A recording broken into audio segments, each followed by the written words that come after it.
Фу, чё-то изи. Чё-то изи, короче. А чё, тут кто-то умирал, что ли?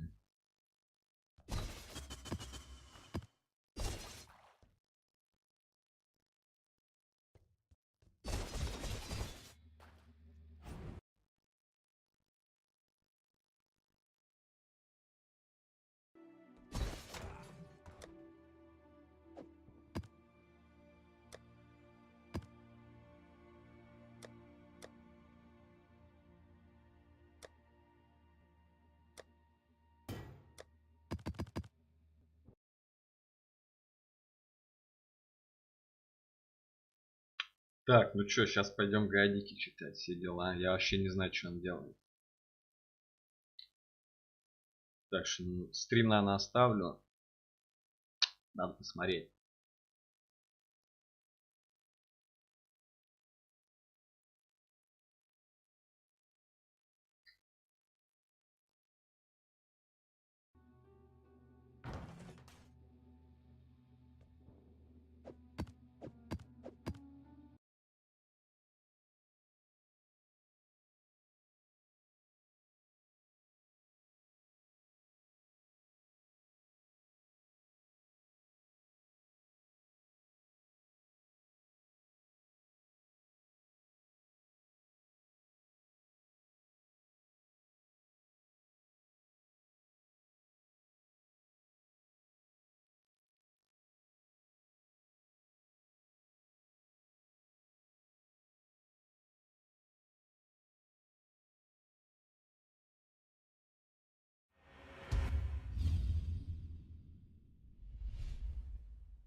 Welcome to the guide, Exile.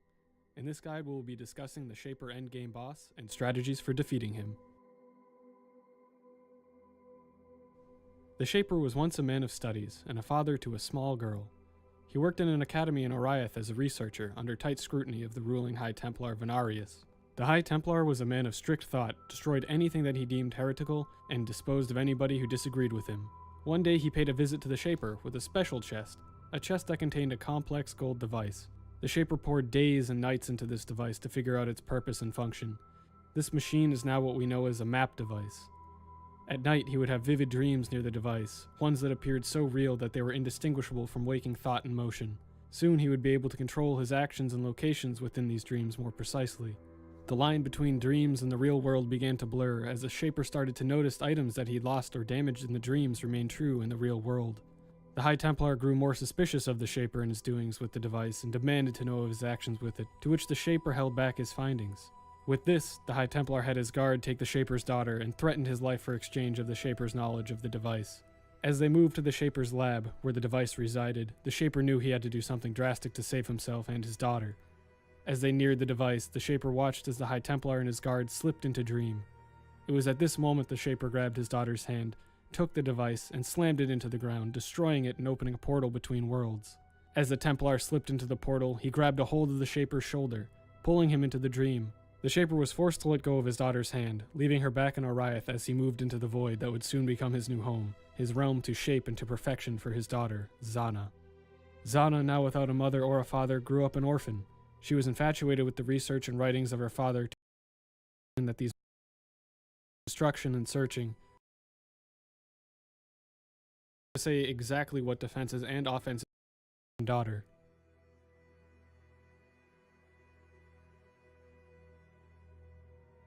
The Shaper is currently one of the most difficult boss fights in the game. It requires knowledge of all of his moves and precision to avoid them, as one mistake can lead to an instant death. Since there are so many different build types, it is hard to say exactly what defenses and offenses you will need to complete this encounter, but I will make a few base recommendations here. For your player stats, defensively, you will want to have above 7,000 life or 9,000 energy shield. These numbers are not set in stone and can vary depending on your other defenses and or offenses. You will also want a fast movement skill to avoid any of the moves that the Shaper makes.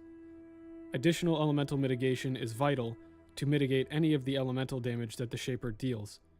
You will also want sustainable defenses. Strong leech or regeneration are highly recommended as damage can occur in quick succession. For offenses, you will want very strong single target damage. It is hard to make an encompassing guess for all builds, since each build has different delivery types of damage. However, the Shaper has around 2 times as much life as the Guardians have, which is over 16 times as much life as tier 15 bosses. So if you'd like to test your damage, I would recommend testing it against the Guardians to see your time to kill and if it is within comfortable range of your defenses and offenses. Of course, these recommendations are just guidelines and can vary depending on each character. Some defensive recommendations. Since the Shaper deals large amounts of elemental damage, mainly in the forms of cold, as well as some physical damage, it is recommended that you take mitigations for these types of damage. For core mitigations, we will be looking for Fortify. This is always recommended for its 20% reduction to all damage sources. Endurance charges are useful if they are part of your core build, or if you gain large amounts of regen from them. For the most part, we will be dodging the majority of heavy-hitting physical attacks, so you do not need to worry about making an effort to fit these into your build. Making use of block, dodge, and/or evasion can also be very useful for avoiding many of his attacks that can one-shot you. For auras, Purity of Ice is a very good option.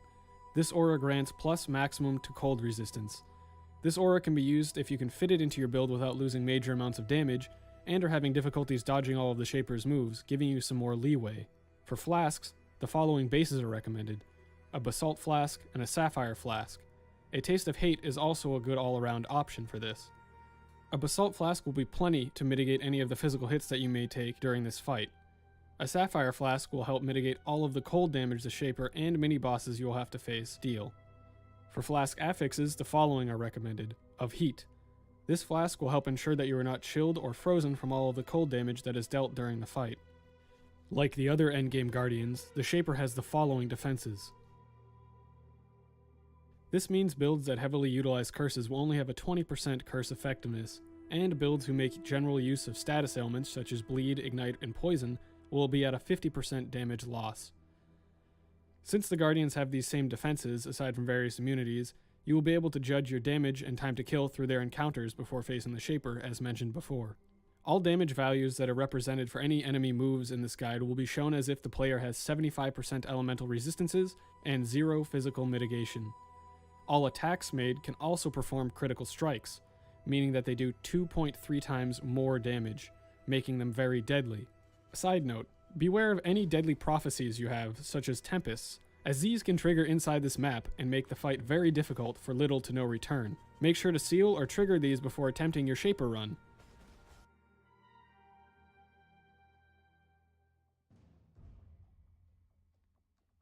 The Shaper's realm is accessed via the 4 key fragments that are gained via the Guardians of the Void.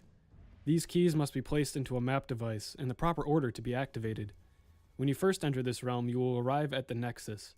As you will notice, all of the ground within the Shaper's realm has been shattered and pulled from various locations, creating an amalgamation of zones surrounded by a void of stars. Before you can face the Shaper, you must defeat 4 mini-bosses. These mini-bosses are located at the ends of each of the wings of the Nexus, with each wing having decorations and landscapes of those respective bosses. The mini-bosses are 4 randomly chosen map bosses that have no special mods to them, aside from their normal movesets.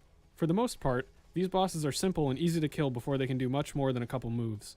You will want to try and make use of your flasks only if necessary on these bosses, as you will require your flasks for the Shaper fight, and cannot refill the flasks from other monsters before his encounter. Certain mini-bosses will spawn adds, to which you can make more liberal use of your flasks as they will refill.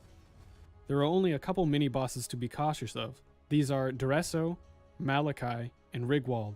These encounters are a bit tougher since they are phased, and you cannot simply kill them instantly, as well as having some deadly moves. Make sure to understand the mechanics of these bosses before attempting the Shaper map set. Now that you have defeated these 4 mini-bosses, you can return to the center of the Nexus to enter the portal to encounter the Shaper.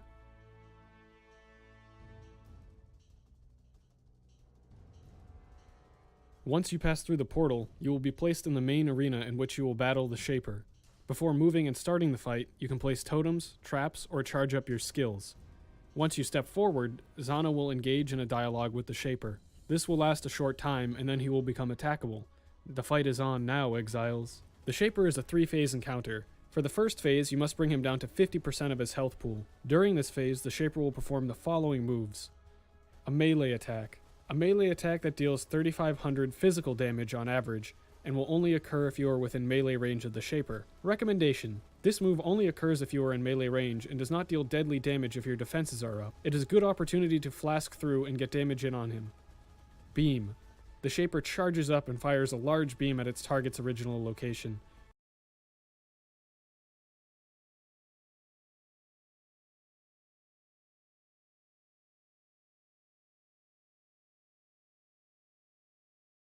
This beam deals a total of 8,000 elemental damage per second, that is, cold, fire, and lightning elements, and lasts for 3 seconds.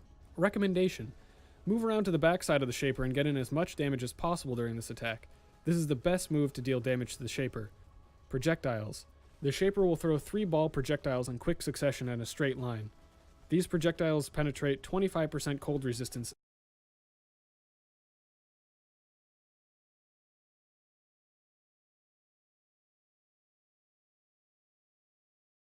dealing 6,500 cold damage on average. Recommendation: move to the left or right to dodge these projectiles, as they are fairly slow moving. If you are within melee range, try and move to his backside. Teleport Slam. The Shaper morphs into another dimension and quickly reappears at his target's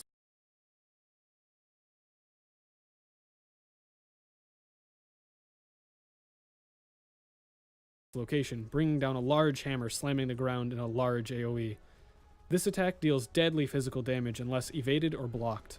Recommendation: since the Shaper will lock onto your location during his teleport, and not your original location at the beginning of his teleport animation, you will want to wait for the Shaper to start reappearing from the teleport. Once he does, quickly dodge away using a movement skill or Quicksilver Flask to avoid the slam AoE. It is a good idea to try and move to a location where you want him to be while he is performing the teleport, since this is one of the only ways he moves around the arena. Open Portal. The Shaper will quickly teleport to the upper left or right portions of the arena and begin spawning monsters from various locations for 25 seconds. During this time, the Shaper is invulnerable, while Zana is left vulnerable, as she tries to close the portal. You must kill the monsters before they kill Zana. If the monsters kill Zana, she will retreat to the bottom of the arena and be unable to assist you for a short period of time. Recommendation: try to set up such that you can kill all of the monsters in quick succession as they exit the portal. These monsters do have a large amount of health, so don't be worried if you feel like they're very tanky. Using a Vol Lightning Trap can be very useful for shocking and killing these monsters faster. Vortex Balls. During the course of the fight, blue Vortex Balls will spawn at the edges of the arena.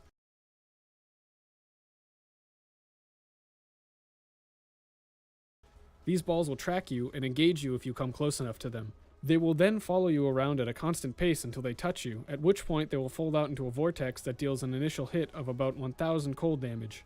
The vortex will then chill and deal 3,800 cold damage per second. These vortexes will remain in the location where they are dropped for the remainder of the phase. Note: these can only deal 1 instance of damage, so if they are stacked, only one until they touch you, at which point they will fold out into a vortex that deals an initial hit of about 1,000 cold damage. The vortex will then chill and deal 3,800 cold damage per second.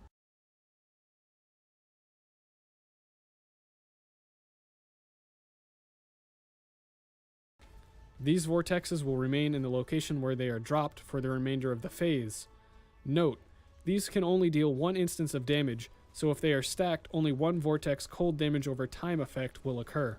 Recommendation: if you have an engaged vortex, move it and touch it at the outside edges of the arena and away from the center, portal, and current Shaper locations.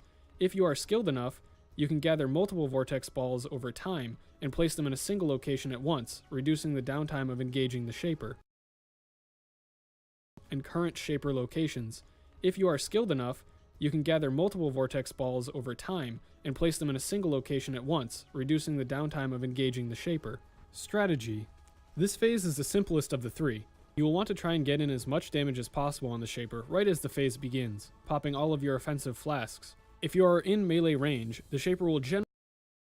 This phase is the simplest of the 3. You will want to try and get in as much damage as possible on the Shaper right as the phase begins, popping all of your offensive flasks. If you are in melee range, the Shaper will generally attack you with his melee attack or charge up for a beam. If he does charge up for a beam, make sure to quickly move around to his back. This is the best move to deal free damage on him. Be aware that the beam does have a large AoE and can hit you if you are on either his left or right side in melee range. Depending on your range from the Shaper, he will also perform his ball projectile and teleport slam attacks. Again, for his teleport slam, try to move to a location where you want the Shaper to teleport to, and then quickly dodge out of the way once he appears at that zone. During this time, vortex balls will also be spawning into the arena. Make sure to drop them on the edges of the arena, or down in the bottom of the arena. This is so that they are not conflicting with the center and top locations for Zana and the portals. If the Shaper does open a portal, make sure to kill the exiting monsters as fast as possible. If Zana does die in this phase, it is not an issue, but will be in the later phases. Once you have brought the Shaper to his life threshold for the first phase, he will now teleport to the center of the room, becoming invulnerable, and then banishing you and Zana to another location within the void. Banishment 1. In this banishment, there is a generic themed tile set path that contains many monsters and leads in a mostly linear manner to the top of the zone. These monsters provide XP, flask charges, and Vol skill charges, but do not drop any items. You will want to travel through this zone as quick as possible, as the Shaper recovers life during this banishment phase. You do not have to kill all of the monsters in this zone, so only kill those in your path that are a threat. You can also make use of movement skills that can cross gaps to maneuver through the zone more quickly. At the end of the zone, there is a mini-boss you must defeat before you can encounter the Shaper again. This mini-boss is known as the Uncreated. The Uncreated will perform the following moves. A melee attack. A basic melee attack which deals around 3,500 physical damage on average. Spectral Throw. A basic spectral throw attack which deals around 2,000 physical damage on average. Frostbolt. Cast a Frostbolt that deals around 2,000 cold damage on average. Vortex. The Uncreated transforms a casted Frostbolt into a vortex that deals around 1,000 cold damage on initial hit and 1,200 cold damage per second within its degeneration zone, lasting for 3 seconds. Recommendation: move away from the casted Frostbolts to avoid being hit by these Frostbolts and vortexes. If one is formed, make sure to move out of it. Ground Slam Vortex. The Uncreated will wind up, bringing his weapons over his head and slamming them down to the ground, creating a large vortex that deals an initial hit of 6,000 cold damage on average and around 1,800 cold damage per second within its degeneration zone, lasting 4 seconds. Recommendation: once you see the Uncreated wind up, move to his backside to avoid the slam and continue damage on him. This boss fight is relatively simple, but can be a big hassle for melee range players. You will have to move around the boss frequently, ensuring to dodge his Frostbolts and overhead slam. Make sure to keep your Fortify and Sapphire flasks up for this fight, as you do not want to lose portals to this map mini-boss. After you have defeated him, a portal will open to the next phase of the Shaper encounter. Before you enter this portal, ensure that you have all of your flasks and Vol skills charged. If not, quickly kill some monsters and move through the portal. Tip: try to leave a few monster packs alive near the mini-boss location for flask charges after the fight.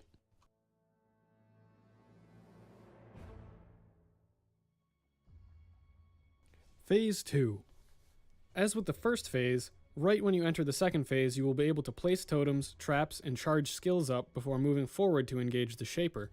Again, he and Zana will engage in a short dialogue before he becomes attackable. For this phase, you must bring the Shaper down to 25% of his life pool. Now in this second phase, the Shaper will have a new move that he performs. This move is Bullet Hell. The Shaper will teleport. Again, he and Zana will engage in a short dialogue before he becomes attackable. For this phase, you must bring the Shaper down to 25% of his life pool. Now in this second phase, the Shaper will have a new move that he performs. This move is Bullet Hell. The Shaper will teleport to the top of the arena and become invulnerable. Zana, if alive after an open portal move has occurred, will move to the center of the room, creating a red bubble shield. The Shaper will begin to teleport around the arena 16 times, casting 11 small purple cold damage projectiles in a nova around.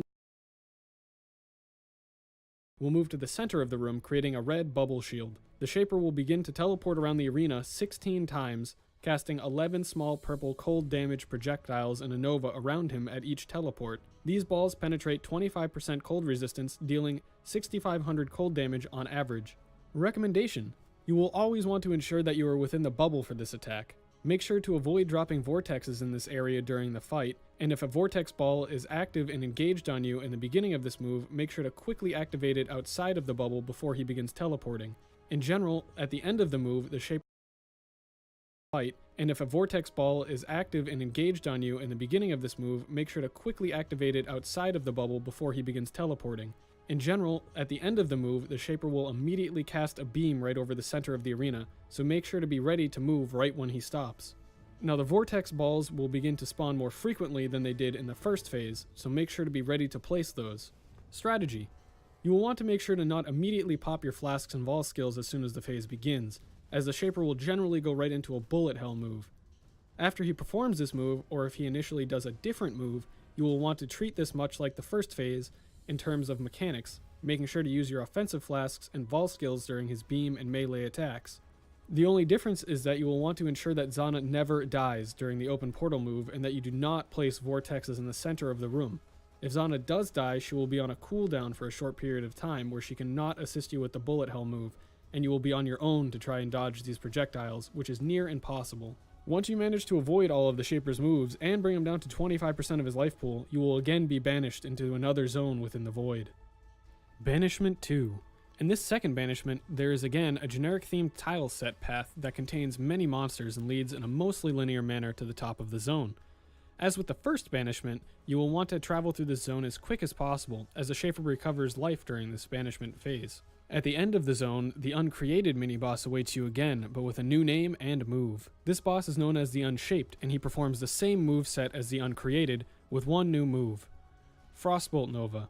The Unshaped casts 6 Frostbolts in a half circle on either side of him. These deal 2000 cold damage on average. Recommendation. This move is very hard to distinguish from the normal Frostbolt cast when it is first casted, but if you are able to see the move occur, make sure to move out and around the spreading Frostbolts. Numerous projectiles can hit you at the same time, making them very deadly if you are within melee range. You will either have to tank through them or move around frequently during the encounter to avoid these projectiles. Melee characters will have to play at a safe range. Like with the first Unshaped encounter, you will want to make sure to keep your defensive and offensive flasks up and try to get in his damage as quickly as possible, avoiding Frostbolts and overhead slams. If you are melee, it is worth waiting for the Unshaped to cast a Frostbolt Nova before engaging it, so that you're not killed as soon as you move in to deal damage. This mini-boss can be a real hassle for many builds and requires very precise movement or massive damage to kill it before it performs any deadly moves. Once he has been defeated, a portal will open up to the third and final phase of the Shaper encounter. Remember to refill your flasks and vol skills before entering the portal.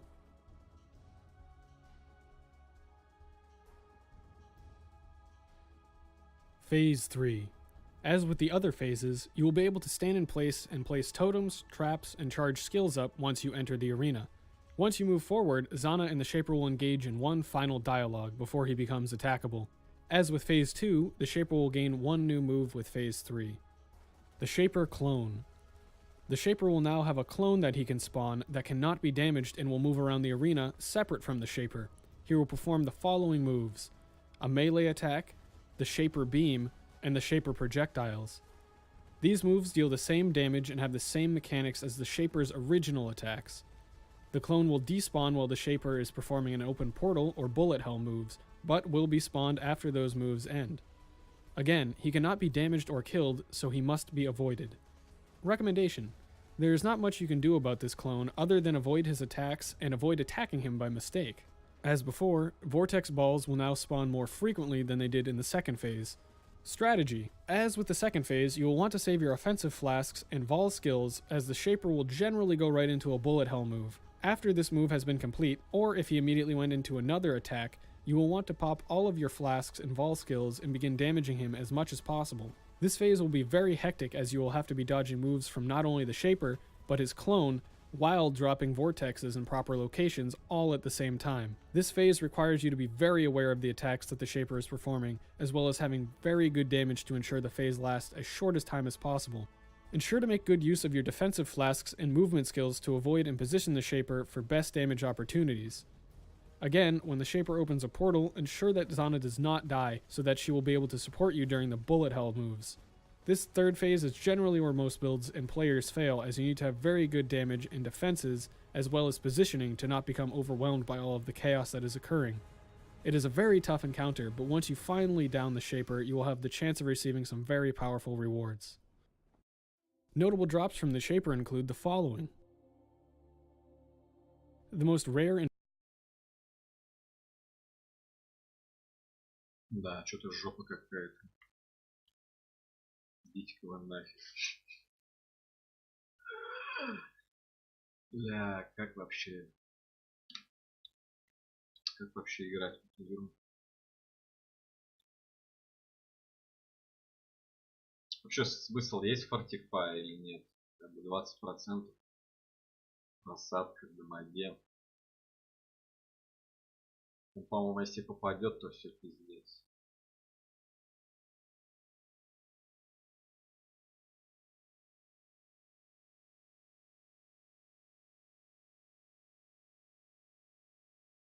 Фу.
Че, погнали. Гуфаться.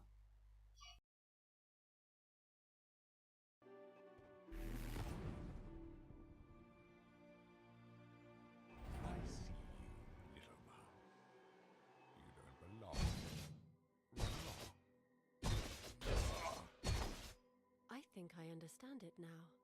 This atlas, these maps, they aren't so much worlds as...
alongside chaos.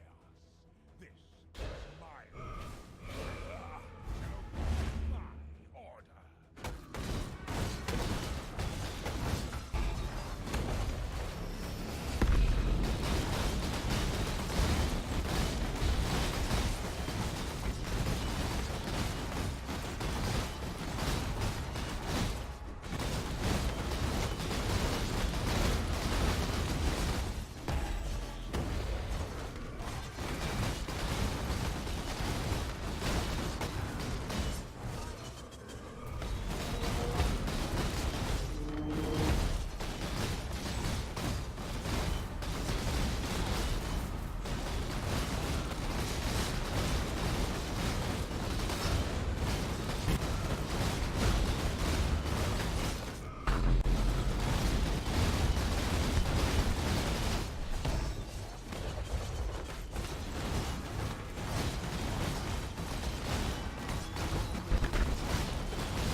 Обоссан, просто обоссан. Просто, блядь, изичный. Такой лошара, бля. Че это за говно дали? Так. Ареф эффект. Хуета какая-то.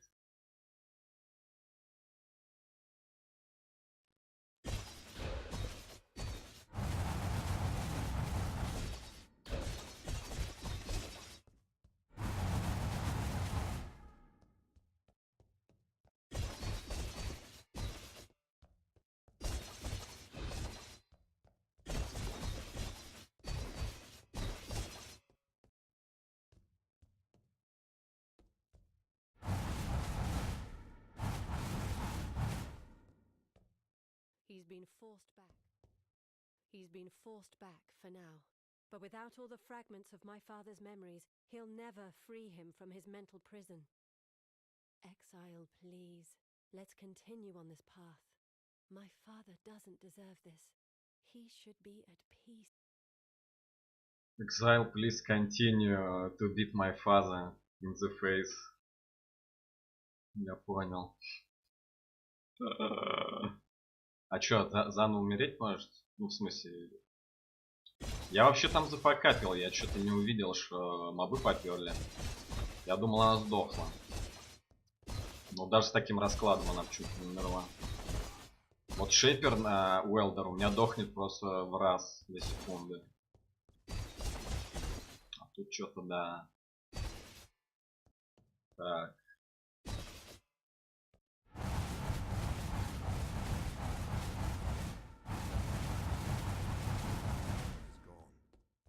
Всем хэви метал. Блять, маны нет.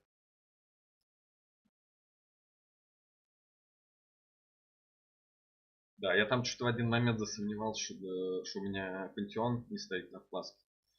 Но все жопа. Там нет. Но в основном проблемы после бима или хуй знает. По-моему, шариками он меня пробивал частенько. Да, серия шаров. Ну и бим я пару раз там провафлил. Да, надо будет пересмотреть. Я там пиздец, такая каша, я там пытался Шейпера найти. Чисто на Шейпера смотрел и его этот квадратик слаймовский. Он меня не разъебал. Бля, ну Fortify чисто затащил. Без Fortify, наверное, отъехал. Хватило нам. Вот столько ДПС.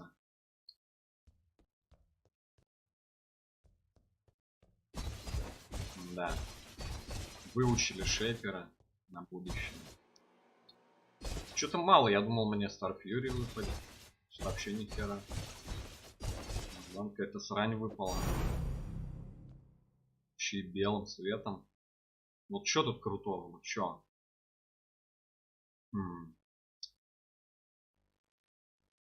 Типа прожектайлы на лучника, что ли? По прожектайлы? АУЕ причем тогда? Как 15, как бы 15 АУЕ, это какая-то хуета.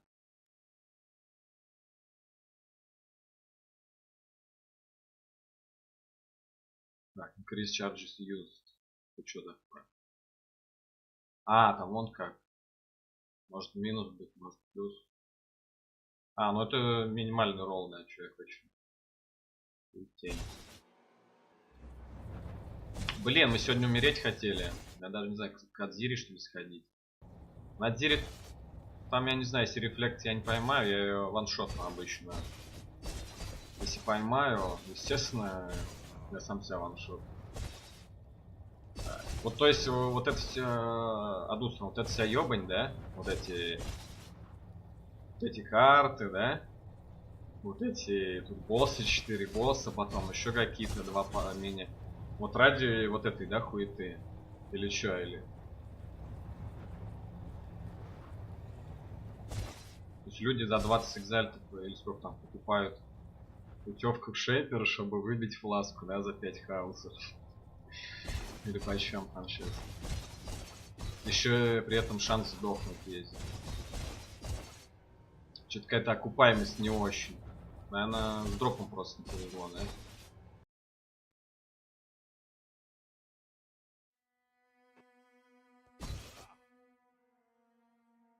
Так. А, подождите, надо скринчик сделать. С дохлым шапером. Блять, он не оживет, я надеюсь. Еще раз. Так, где ты, друг? Хе-хе-хе. Останки ядрить. Останки мужика. Да, как мне тут встать-то?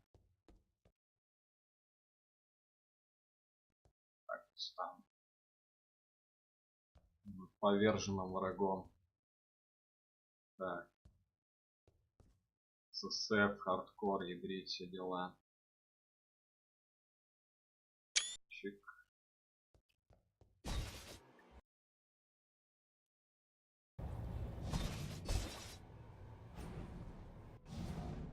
Ну все, я второй раз у меня нет к нему. Был бы Феникс. Феникса нет. Минотавров до жопы. Можно Минотавра, конечно, изнасиловать. Мне кажется, Минотавр самый легкий. Просто встать и танковать. Как бы. У меня пробивал только Баровым. Как бы камни я затанкую, мне кажется. Там хиты обычные. Тоже. Старфордж, да, с этого, с Шейпера. Я вот хотел, чтобы Старфордж. Или Старфьюри. Старфордж, да. Да, ничего, такой мечик. Но, по-моему, похуже, чем этот адзиревский. Флас какая-то, да, вообще вафля. Не знаю, сколько она стоит. Вот конкретные билды, походу. Так. Допустим. Нет, на кого сходить чисто так это? На Адзире, что ли? На Адзире не был вообще ни разу. На обычном. Там как бы убегать некуда. В храме-то понятно, там нормально все. Я боюсь, там меня зажмет флеймбласт. Ну не, она ваншотница. Ведь надо это посмотреть, как определять ее с рефлектом. Который... Потому что я на видосах видел, она как появляется, она одинаковая, по-моему. Все статуи, одна там с синеньким, с каким-то свечением. Типа с этими...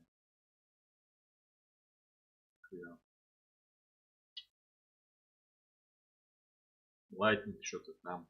Бласт. Ну ладно. Перегай.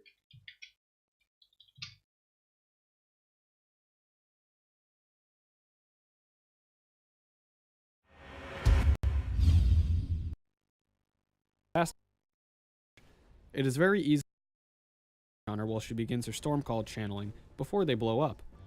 A skill that is reliable and or fast attack. Zeri spawn in random patterns, so you must make Ну, все одинаковые, одна sure вот to с copy этой at all. рукой синей. These 4 copies attacking this with direct damage per copy on her hand, dealing bleeding 50% and 25% of her life pool. If in her second form these minions heal her back to one of those life levels, she will not do this phase again. Only one of the 4 copies needs to be defeated before you can fight at Zeri in her first form again.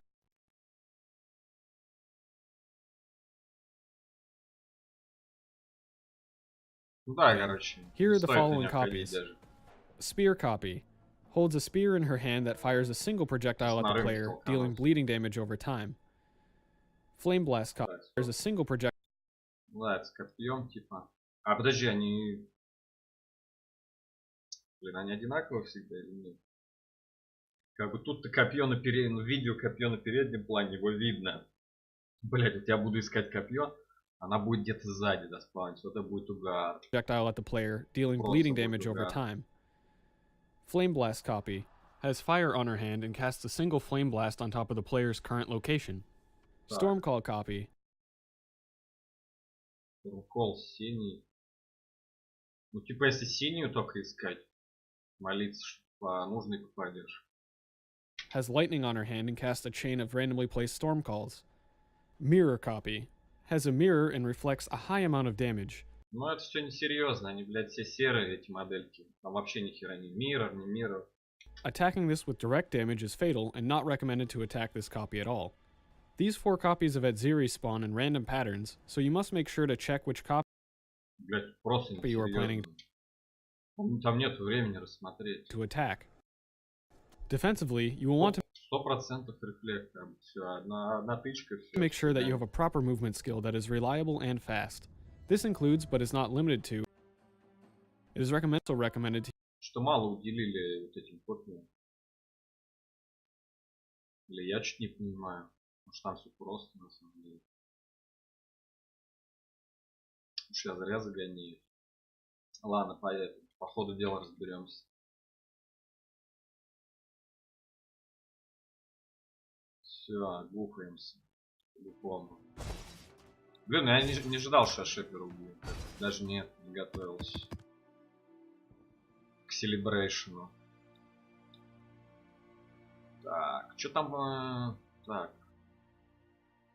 Это не надо. Fortify по-любому надо. Нахера эти флеймбласты. А чё активейт? А, так. Все, прощай, Шейпер.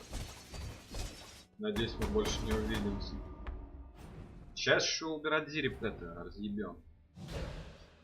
Так, 70-й левел. Пока все легко. На картах там выше была.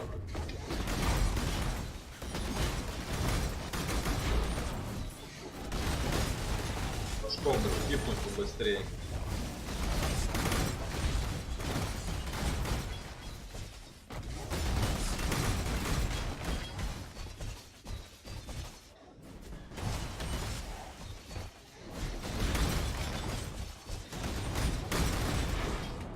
Так, ну чё, погнали.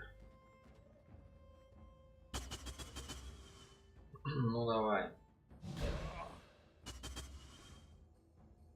Портальчик. Блять, наверное, не здесь.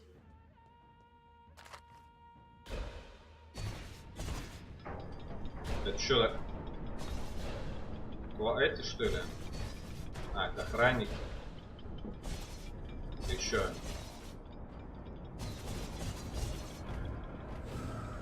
Что делать-то?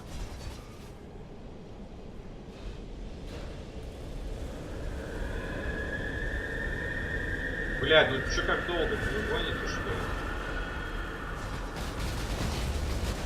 Да. Я понял.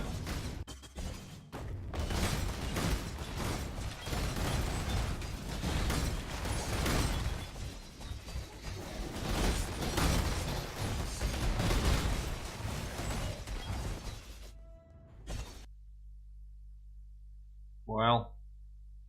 А чё вот ты мне скажешь на это насчет 4 отделей? Ты как их определяют вообще скилловики-то? Что у них прям такой орлиный глаз, что ли? Они прям видят сразу?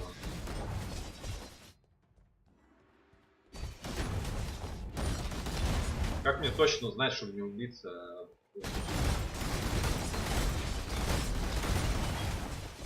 Что-то они переборщили 100%.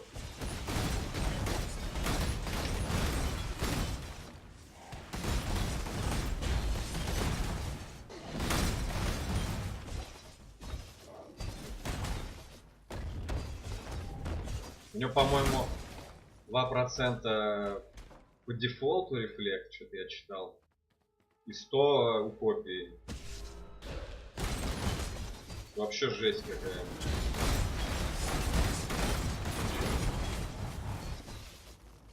Ну что там? А, сейчас троица. Коварная троица. Как одновременно? Они так одновременно сдохли. выбора особо нет. Так.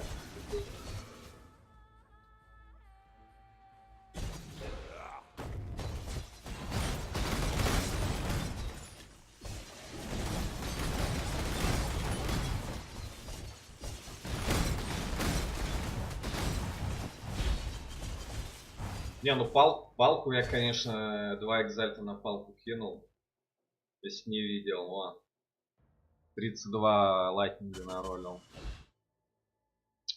Неплохо. Ну, палка практически перфект. Все, мне кажется, которую можно в SSF набить. Естественно, можно еще рандом элемент суффикс ебануть на 30% максимум. Это уже, да, будет бисовая, перфектная. Потому что пенетра, мультиплер. А так, да, близка к перфекту.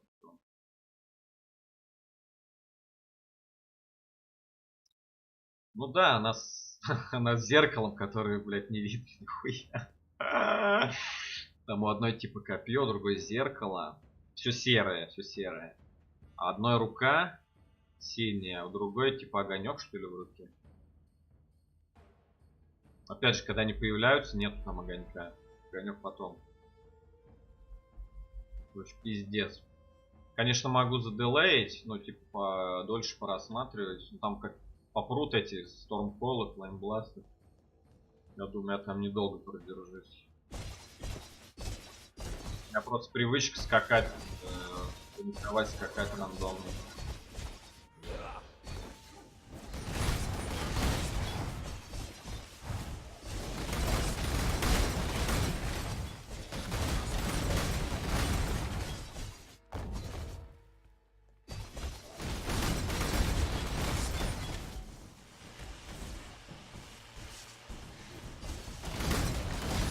Сейчас Ардири пофарим, если я пойму, как сейфово убивать. Потом на уберку. Потому что, ну, на кого, как бы, Элдера вообще не варит, уже не успею. Здесь у меня мап не было, а я его не смог убить. Вот. Кстати, вот самый, наверное, сложный босс, которых я вообще встречал, даже сложнее гвардов, это вот попался мне этот Гвард Элдера, этот огненный. Ну, я не знаю, он, конечно, изичный, а что-то там это, дротик его по КД ловил. У меня там регена штукарь. Как бы, и он меня поджигал, у меня там просто улетало за секунду. Ну, что-то я прихерел тогда. А из этих гвардов, ну, этот, естественно, гидр вообще без базара, без какого-либо. Эти-то вообще изи.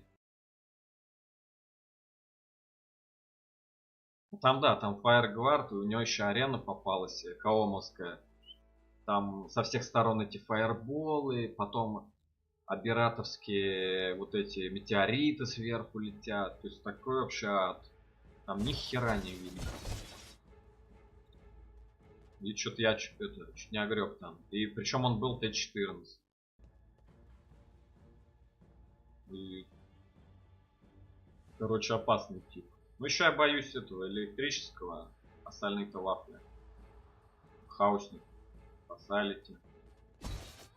Так, ну чё.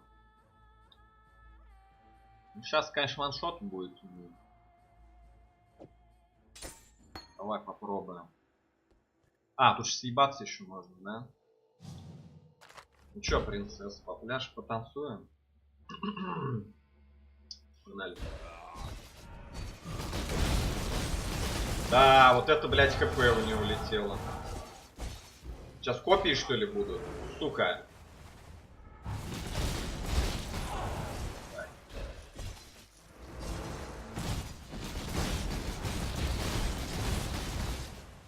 Так, уманись. А, вижу в эту руку, блядь.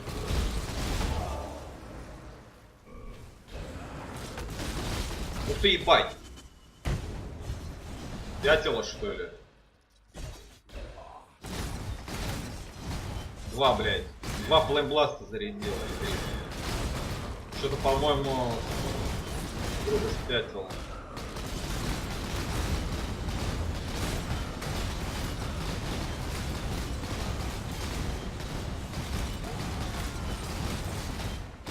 Да давай уже дохни.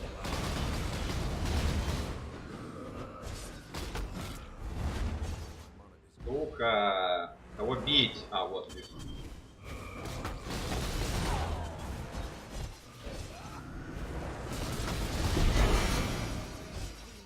Опа! Пророчка тут у меня еще была. Так, это понятно. Суперпласка очередная. Так, 20. О, кстати, это... А, ну элементал плохо. Фиговый ролл.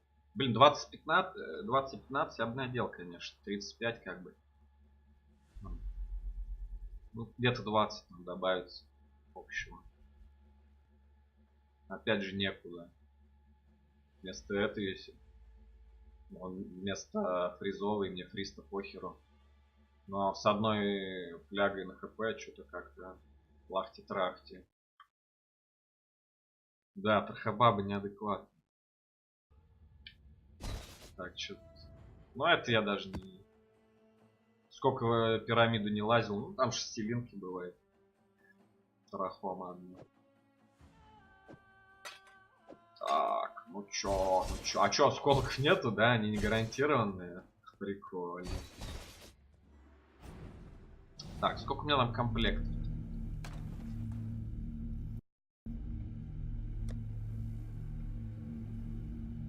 Я еще сегодня миднайта посливал, у меня миднайтов было 1 000 000. А, ну их и так больше.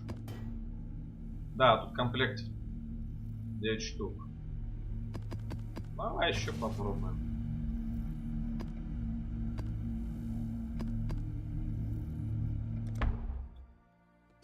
А, кстати, вот еще какая хуета, смотри.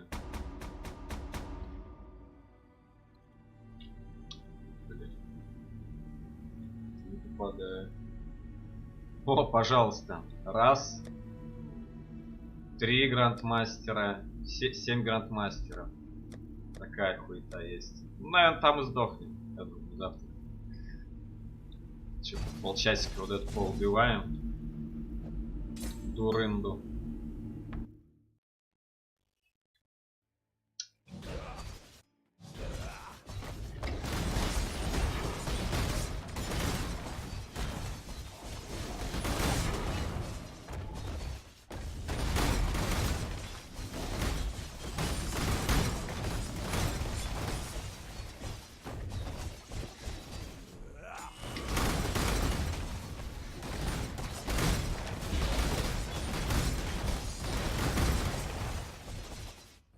Ну вот это, конечно, дичь какая-то, я не согласен.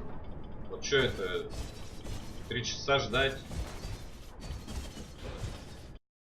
Бред какой-то. Да, грандмастер. Я был грандмастером щитовиком. Дошел до конца почти. И что-то меня там, да. Тупо ваншот.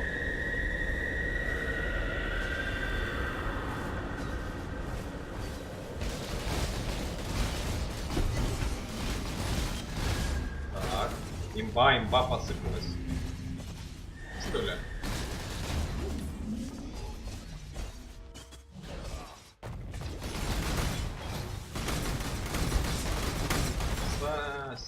Идем на 98-й. Какой там? Да, 98-й.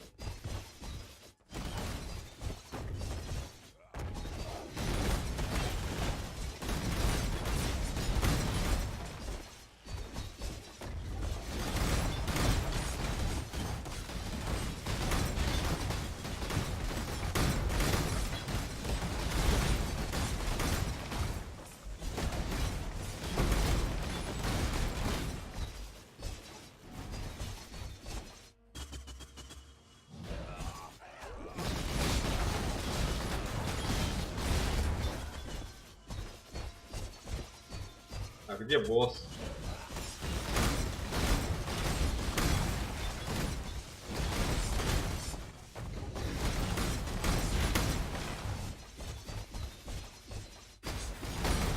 Бля!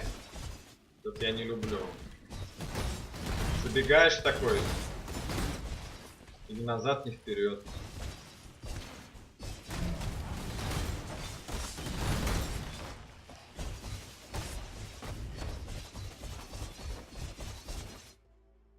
Что, потанцуем, ядрить? Давай, покажи, на что способна.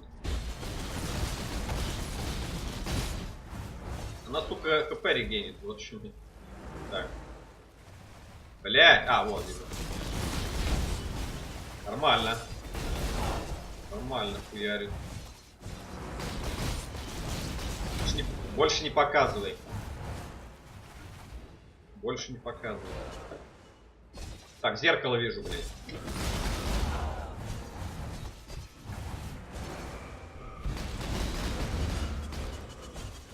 Ну вот заметался как бы.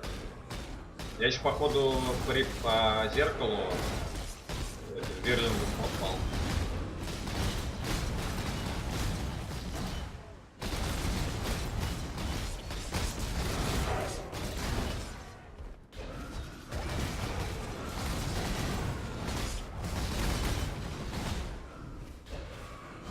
Что сидим?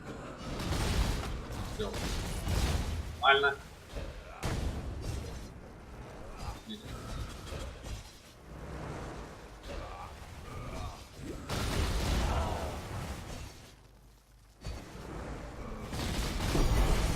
Опа!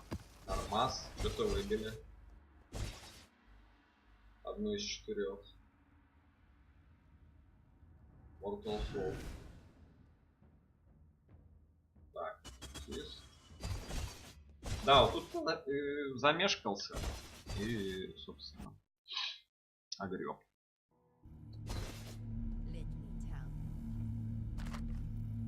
Ну что это за роллы? А чё, кстати, хаус дэмэдж, он будет мгновенно херачить или дотом? Вот этот доп урон. Интересно. Еще рассчитать бы. Там все равно мало. 15-20 будет. Как бы это, понятно, 25.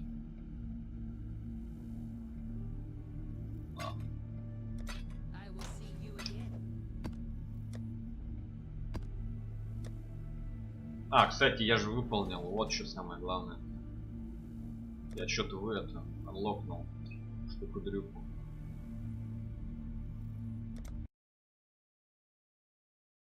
Папка хаоса титул, понятно. Понятно.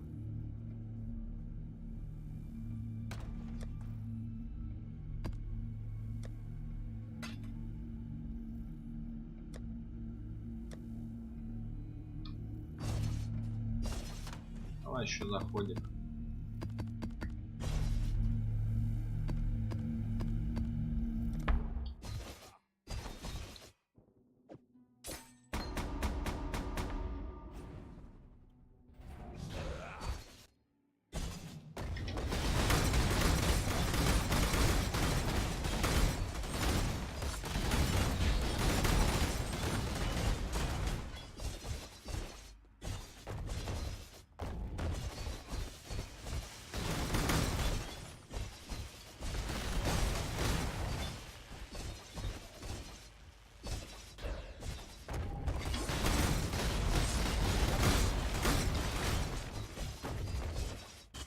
Ой, разбудите, когда начнется.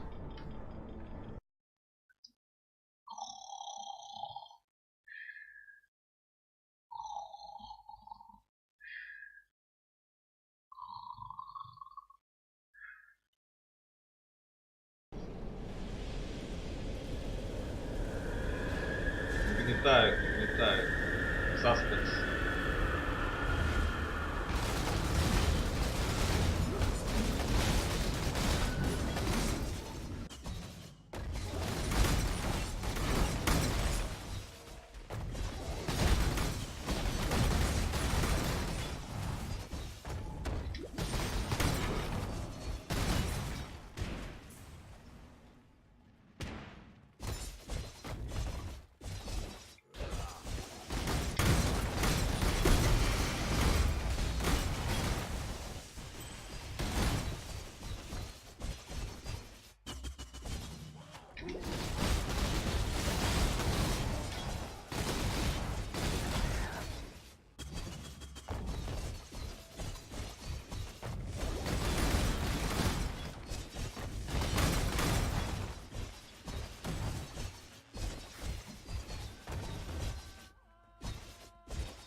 Чего?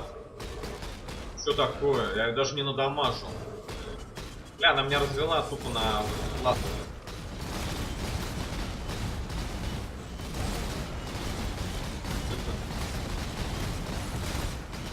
Лаги, что ли?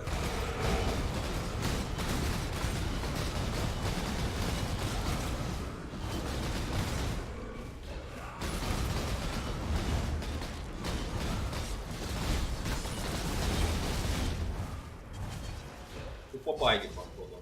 Опа. А что, блядь?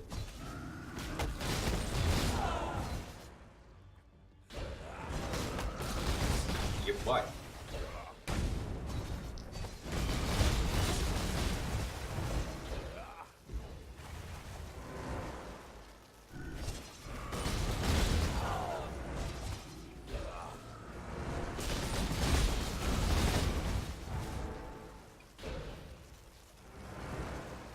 Не вижу. Блядь.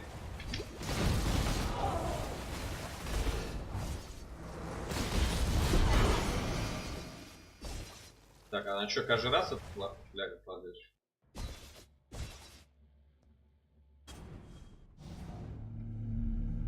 Да, я что-то думал, убирать зелье легче попасть.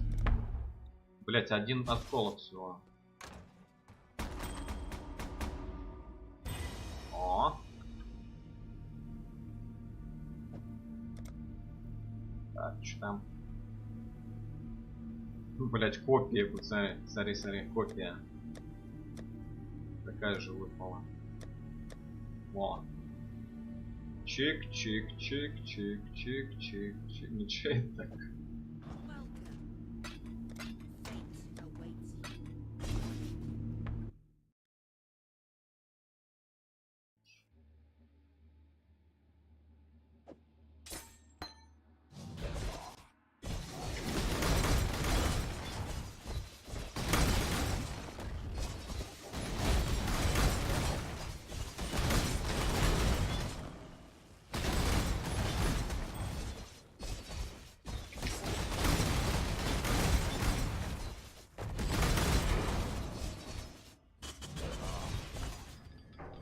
Так, пойду будильник заведу.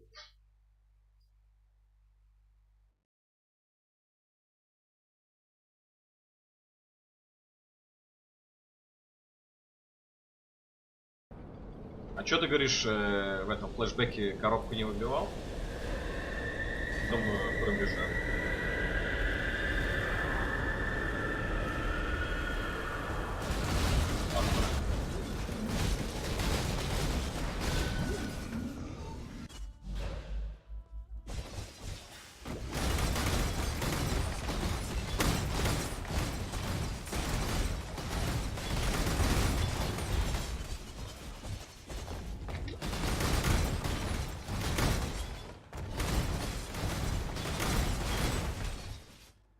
Надо гардероб расширять, чтобы перед Моней хорохориться.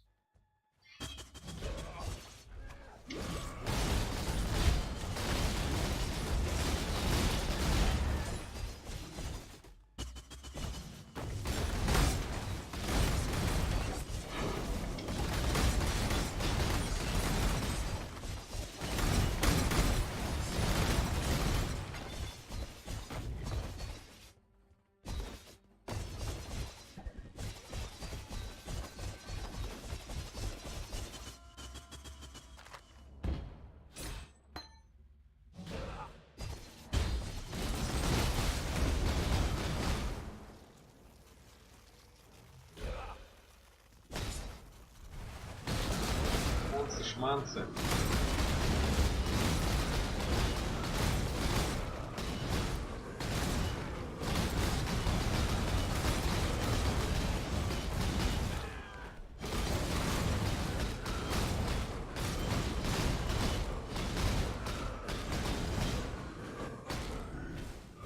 Что происходит?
Хорош танцевать.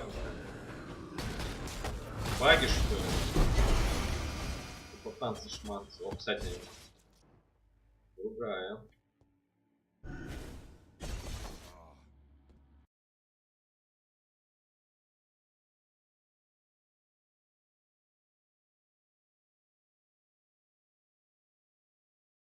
Нифига. А, ну ты это, выбил коробку, да?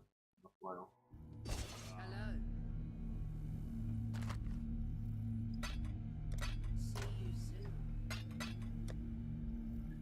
Я вообще, вот первый акт, это для меня, я не знаю, пытка.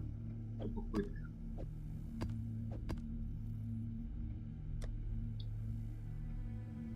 Я даже начал на этом софткоре. Что-то не знаю. Завтра, может, пройду. Надо еще здесь придумать, как сдохнуть.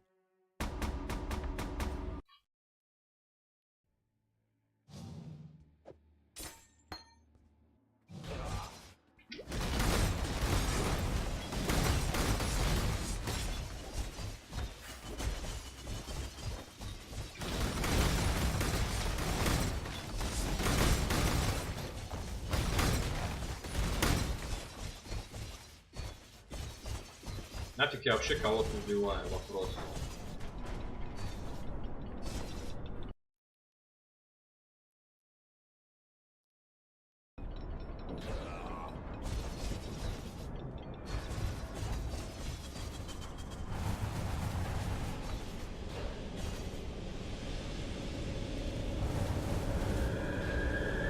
Всем металл.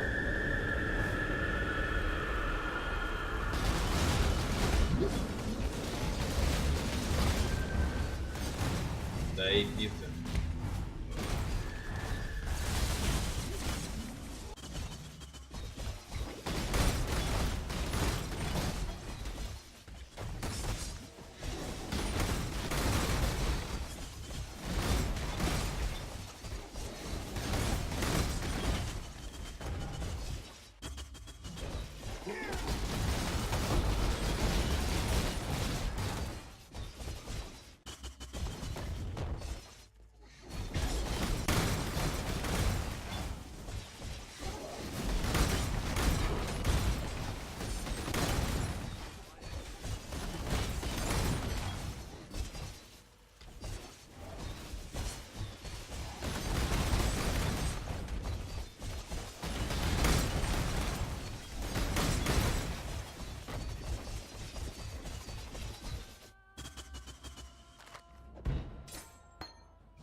Что за звуки?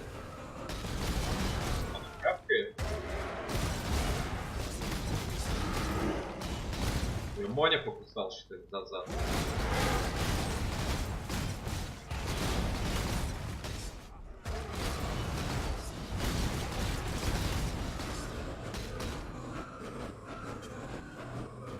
Не точно. Точно манлак рук делал.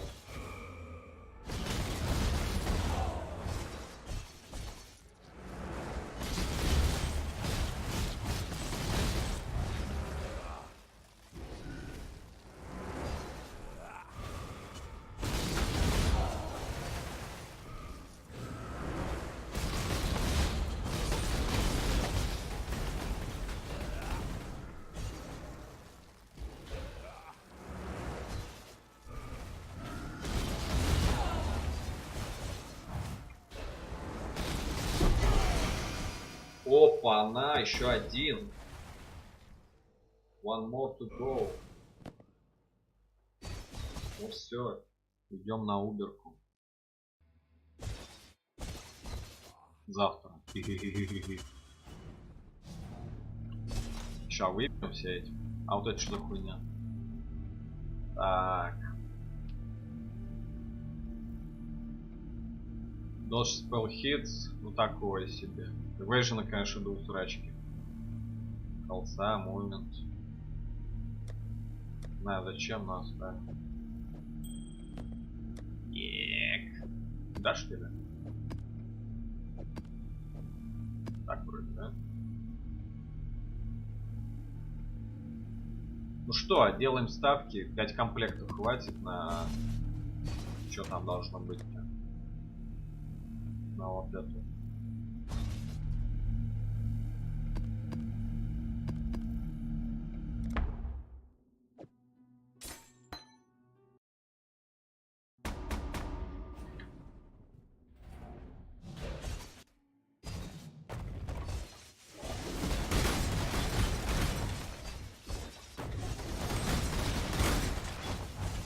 О, что там, Абис?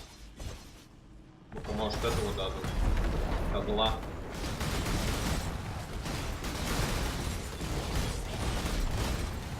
Тогда идите нахер.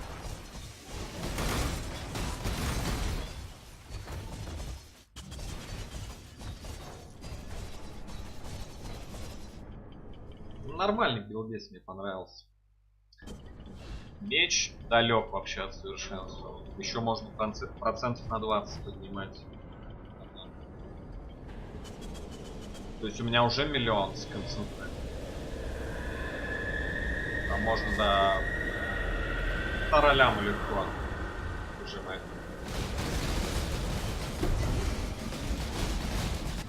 Что там опять, что ли? А, лягушачий молоток.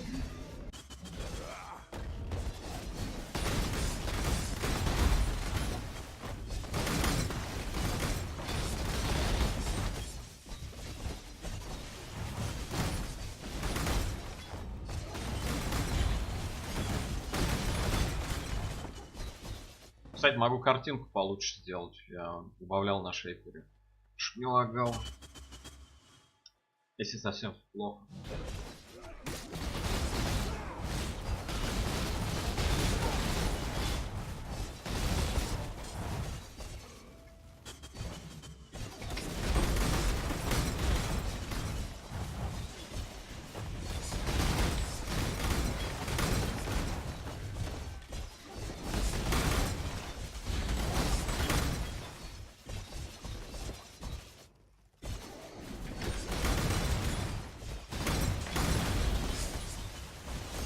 Понял? Да.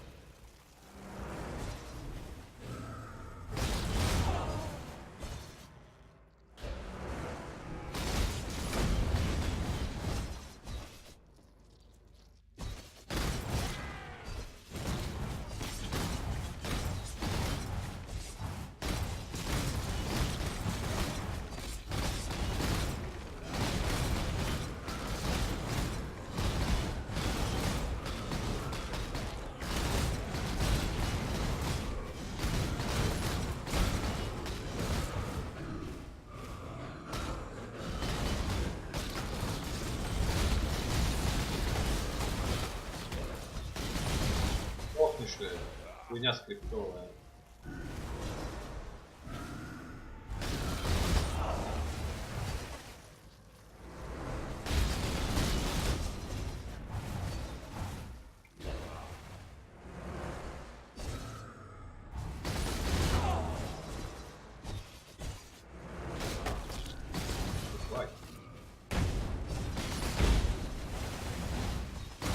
Так, обычным она, значит, сносит 3000, поняли?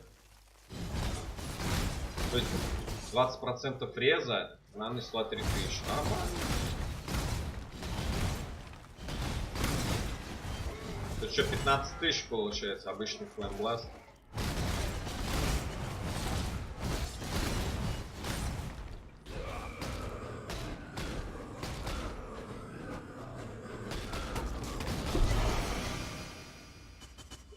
Тысяч. А может кританул хер. Клят скрипты вообще не говори. Ну вот, кстати, почти перфект. Не знаю. Будет она конкурировать с... А, хотя нету 3000 армора. С Рором она не будет конкурировать вообще никак.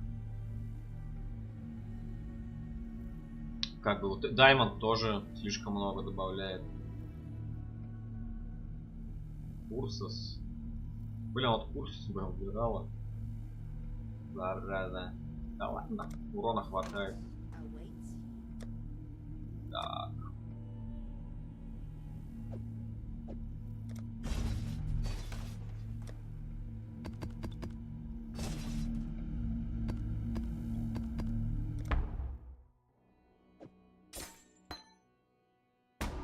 А, кстати, еще Fortify как бы. Там, да, там еще по 20 флеймглаз летел.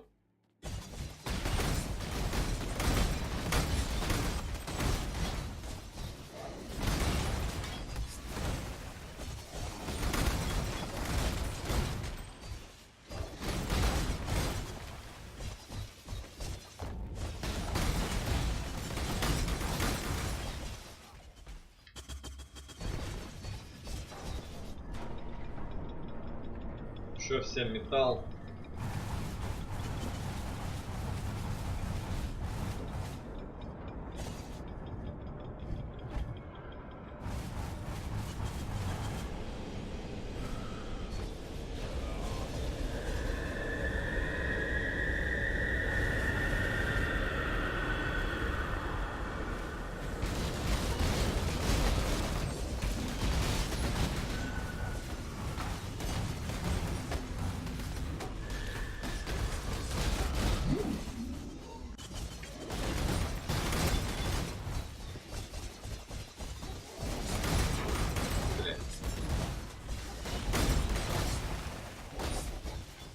Страшно.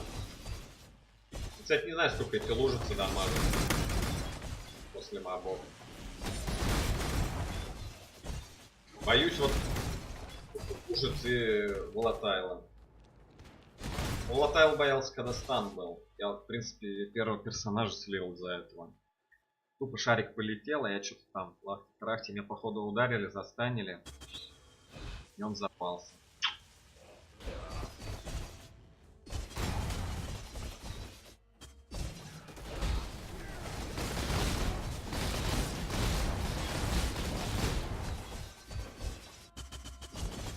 Блин, как... Хера это кто мне кровь.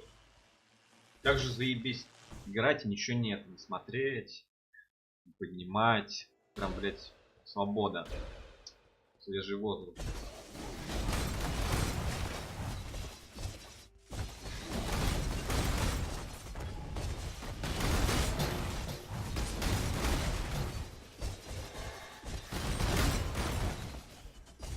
А рейд что там на Убер Элдеров, когда пойдет? Уже, наверное, на подходе. Есть видео, когда нам ставят. Гайдик по убийству. Я что-то пересрал. На секунду показалось, что она с зеркалом.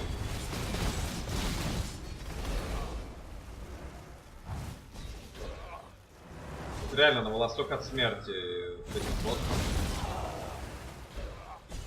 Вроде хуйней страдаешь, а бдительность притупишь и все РГ.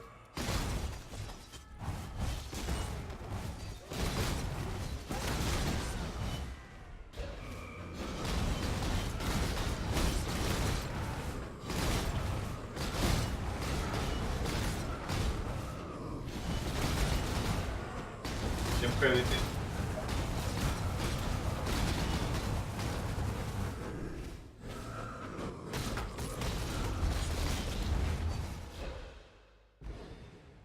Где?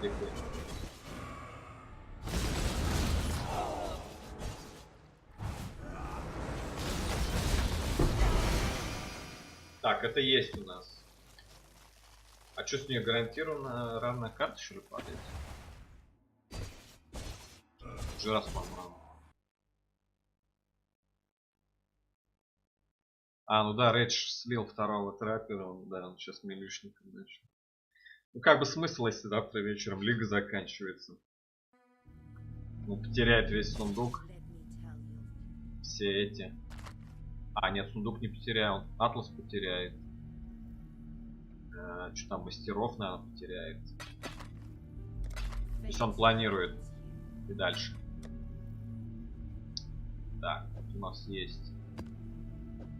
А слушай, а если я вот на нее зайду, там будет вот такая же петрушка, как вот с обычными? То есть там будет какой-то мини-босс, который дропнет мне другую?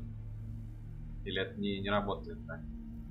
Can be used, да, вот написано. Laboratory. А, третий тратит, понятно. Ну да, кстати, на Брутуса я бы сам, наверное, сэкономил на 79-го идти. По-моему, на 76-х, на 77-х всекает неплохо. Ну, он там застрял, по-моему. В принципе, мог его убить. Не знаю, как у него там с дамагом было, но, в принципе, удар он держал вроде с мобом.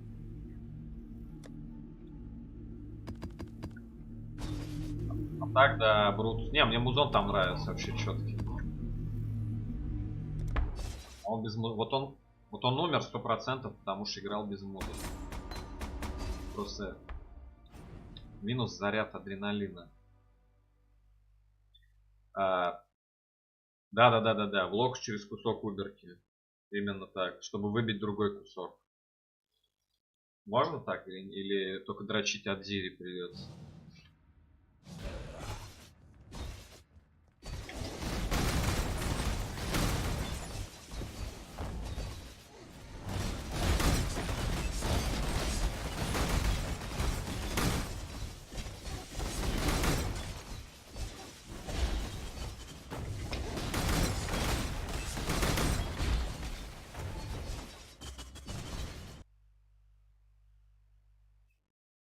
Как бы один кусочек выбьем, если последний. Ну попробуем, значит, сейчас. Кто там? Ну там, наверное, такой же босс будет, только более высокой локации. Что он дропать будет, это хз.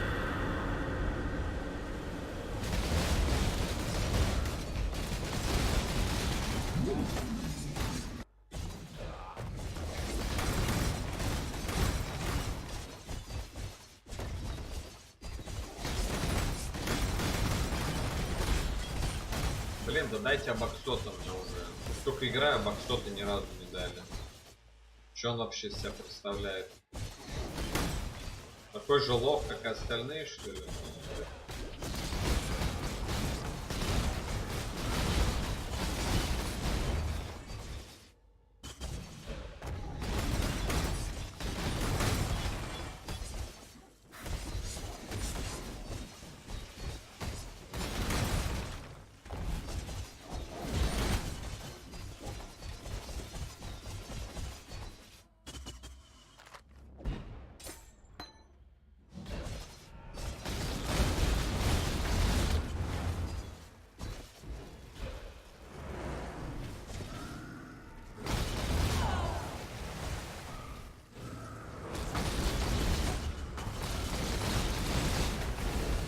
Ну имей совесть, сдохни. Скрипт там, скрипт.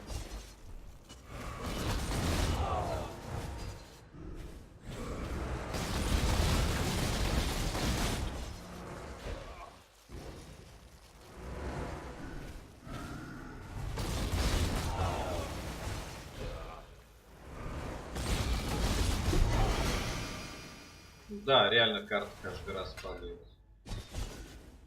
Рарная.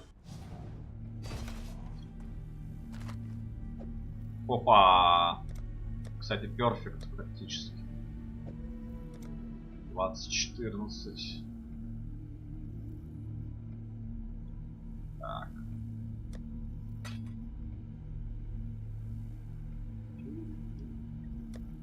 Два комплекта. Еще 2 Midnight.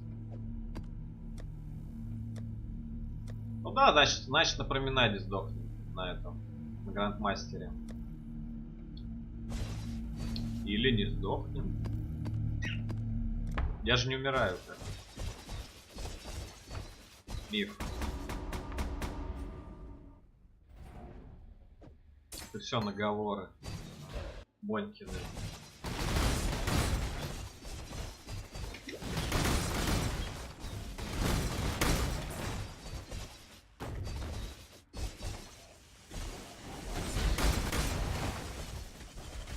Да, откройся.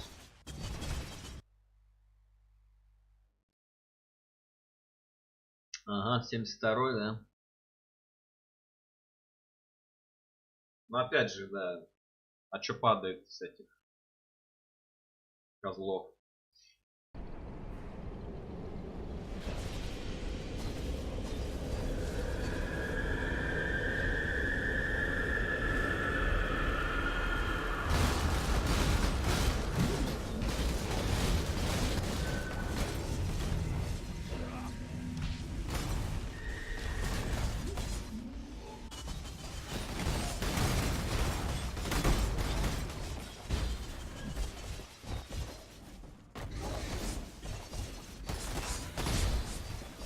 Ай, не убивайте.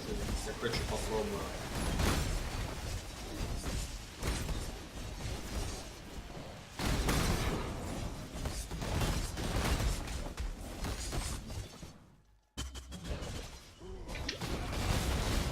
О, а тут на квадрате стоять можно в центре, что ли?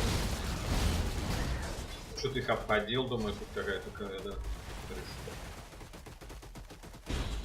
И баллон, да?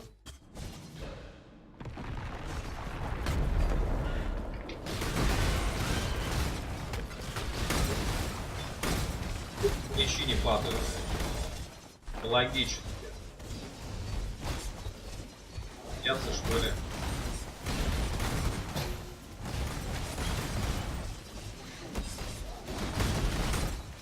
А?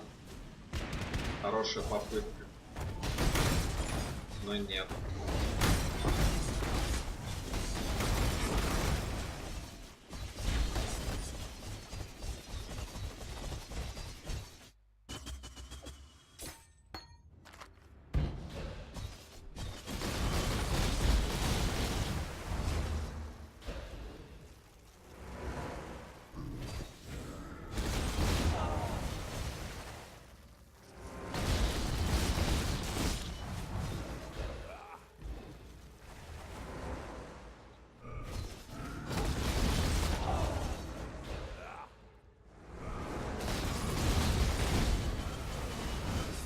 Вот, да?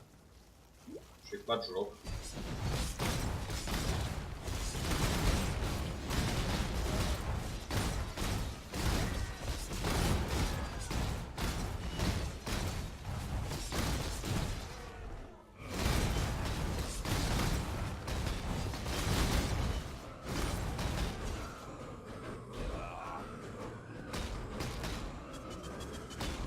А, это тотем, что ли, лает? На это подумал.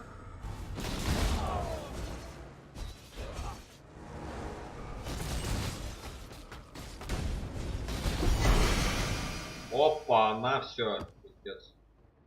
Сберка. Блин, страшно.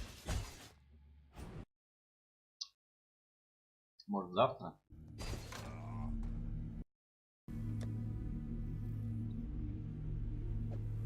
Вот и все. Блин, а что там по уберке? Есть какие-то замечания? Что там у нее? Такая же, только быстрее, что ли? Сильнее? Какой там вообще левел?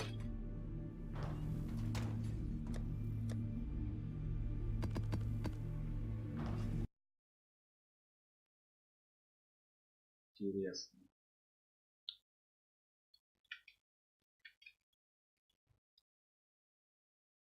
Туру-туру-туру-туру.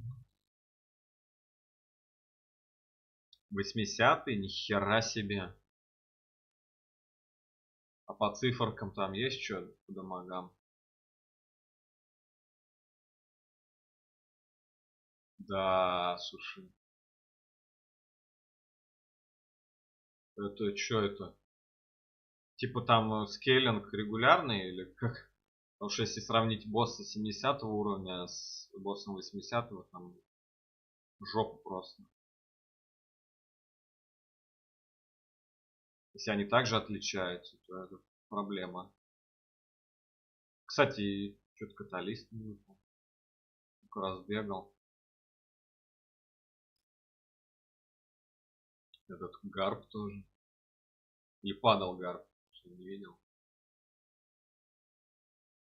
Не надо видос смотреть, я так не знаю. Я должен знать, ваншотник на мне или нет. Доджить или же можно это, на уроне сосредоточиться. Да. Может на PoE ДБ есть что?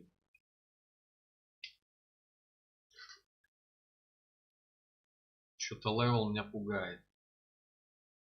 Я так-то похеру, конечно. Терять нечего. Завтра заберут перс. Ночью что ли или во сколько, не понял. С часами с этим что я не разобрался.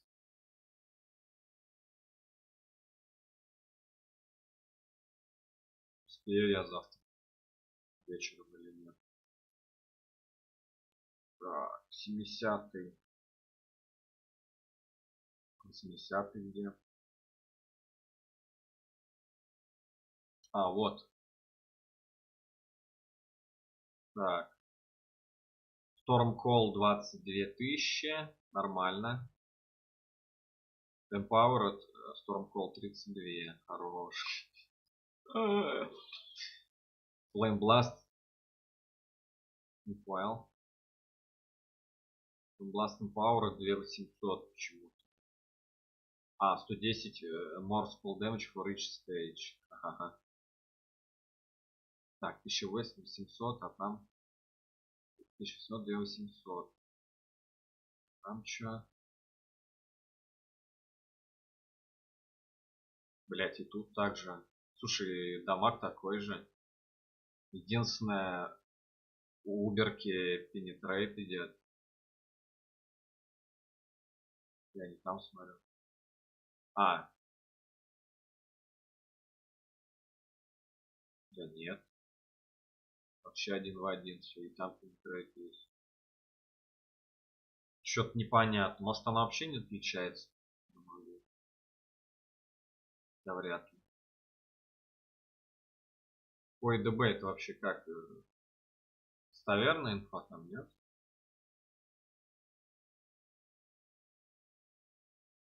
Я вот просто смотрю сейчас на PoE что 70-е, что 80-е, цифры те же. Там что китайцы прикалываются, что как она может. Ну типа я знаю, что она типа быстрее вроде как. Там, 50% сколько. Но это фигня. Это фигня. Вообще пофигу. Если у нее такие же дамаги, то она не опасна. А двойной empower понятно, что ваншот. Там надо быть, я не знаю, с лупоком, чтобы стоять.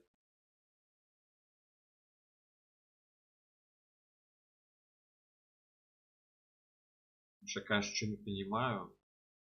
Может там дэмэдж именно проценты другие. Обычный 250 процентов. 936 лайф. Так. Опять вот что-то 260. Как странно. То есть вот арея 70, да, это sacrifice. Потом идет арея, пустое окошко, непонятно какая арея. Вот, идет, значит, данные. Что-то несется. У меня значки мигают. Да, ну понятно, фант юзеров. Ладно. Storybook. Ну вообще, ну то же самое. 250-236. Вот. Дальше опять арея. Нету ничего. 200 дамага, 700 лайфы. Это что? Непонятно. Какая арея? Ну тут опять арея. Вот арея 80. Так. 250, 936. Вот так. Вообще никакой разницы. Я сейчас чуть себя приду, меня просто там сдует и можно будет спать. Ну серьезно, чем отличается? Там и эти ее Прихвости, наверное, мощные будут. Так.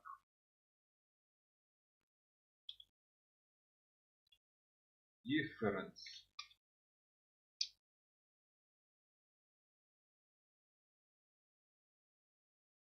Ага. Чувак пишет, я убил Адзири, хочу попробовать Убер.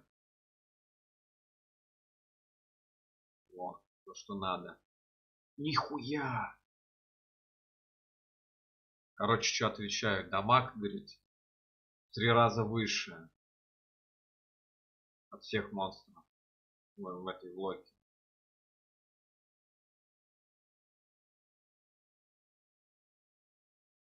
Да, походу по ЭДБ это у нас КПД достоверность теряет.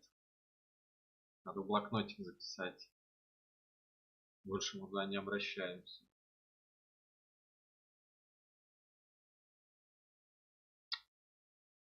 Так. Хотя это 3 года назад. Не знаю, может изменилось еще. По-любому изменилось. Но я все равно не верю, что у него такие же дамаги из КП. В смысле.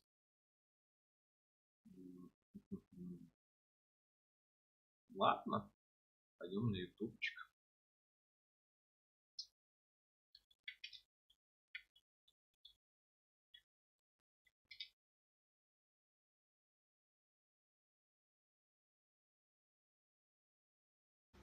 So I've been getting a lot of questions about my Uber farm build and what I've been doing to kill it in Perandus Hardcore. So I just wanted to make a quick video outlining the build and showing a run just to show you guys what it's like, and I hope you guys enjoy.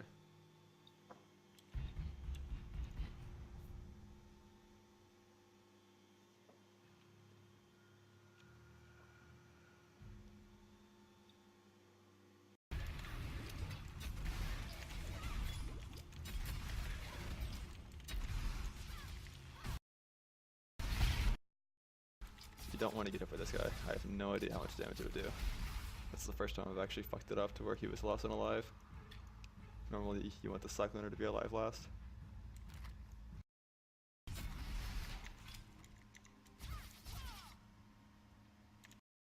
Last tree you could do, you can come and get Charisma instead of dowsing, so just in case.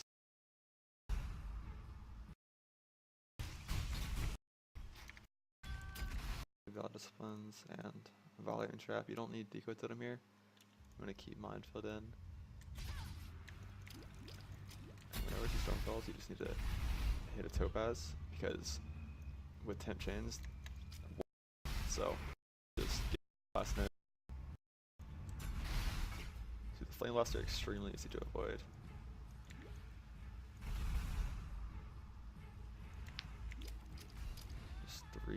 Three mines, 1 trap, Valid Discipline, and that was the Storm Caller. She can't be shot. Прямо So чувак she has a тратил, little что bit ли? slower than the other ones do, but it's still fast enough to be safe with Valid Discipline up.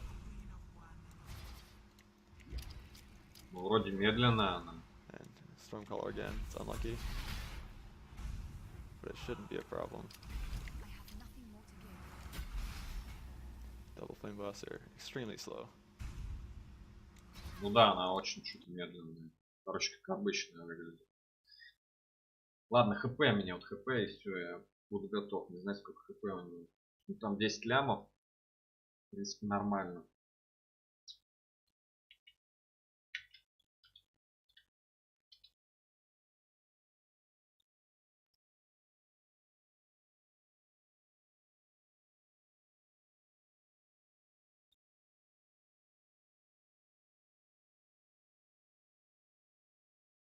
А, 5 миллионов всего. Вики нам говорит. Всего 5 лямов. Ну это фигня. Первые миллионы она вообще как бы разваливалась. Чуть ли не ваншоталась. Давай, пойдем. Буфнемся. Стрим вообще идет. Чуть ли не ван. Так, ладно. Последний на сегодня этот битва. В любом случае. Так, теперь с головоломочкой дрить. Так что ли?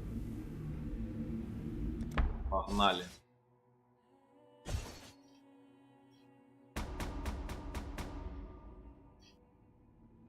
Что-то там говорят, она сложнее Шейпера. Сейчас посмотрим. Шейпер-то вообще отъехал. Как ребенок. 80, да? Чё это? 100 more damage? Ой, 100 more life. 60 more damage. Заебись. То есть это 8 карта 80 уровня, на которой 60% больше дамага. Это чё вообще? Поняете, что ли? Так, давай аккуратно.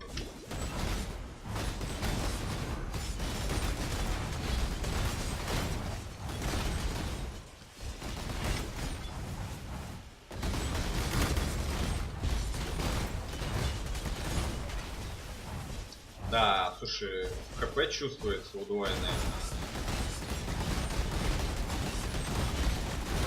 ХП вообще чувствуется, пиздец.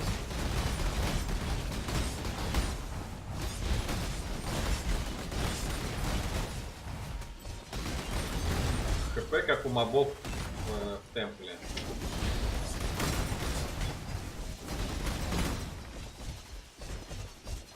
Чё, первый серьезный босс? Опа, она порталов-то нету. Блять, страшно.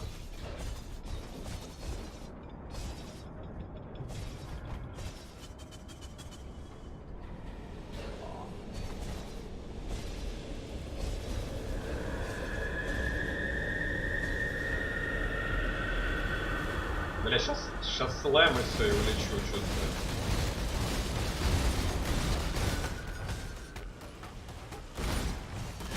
Я не.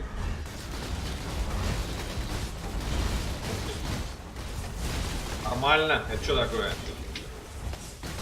О.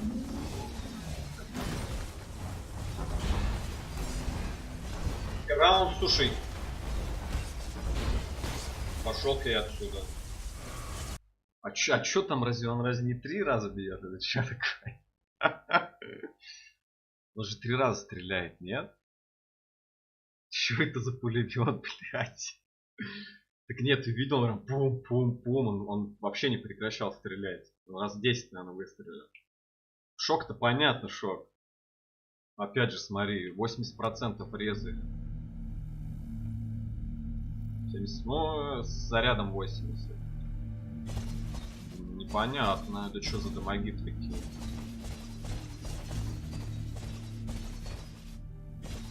Да, слушай, ГГ. Злой дядька. А он походу это, да? Наверное, так, надо что-то думать. Так, что там есть против шока? А, я, кстати, не прокачал, отлично.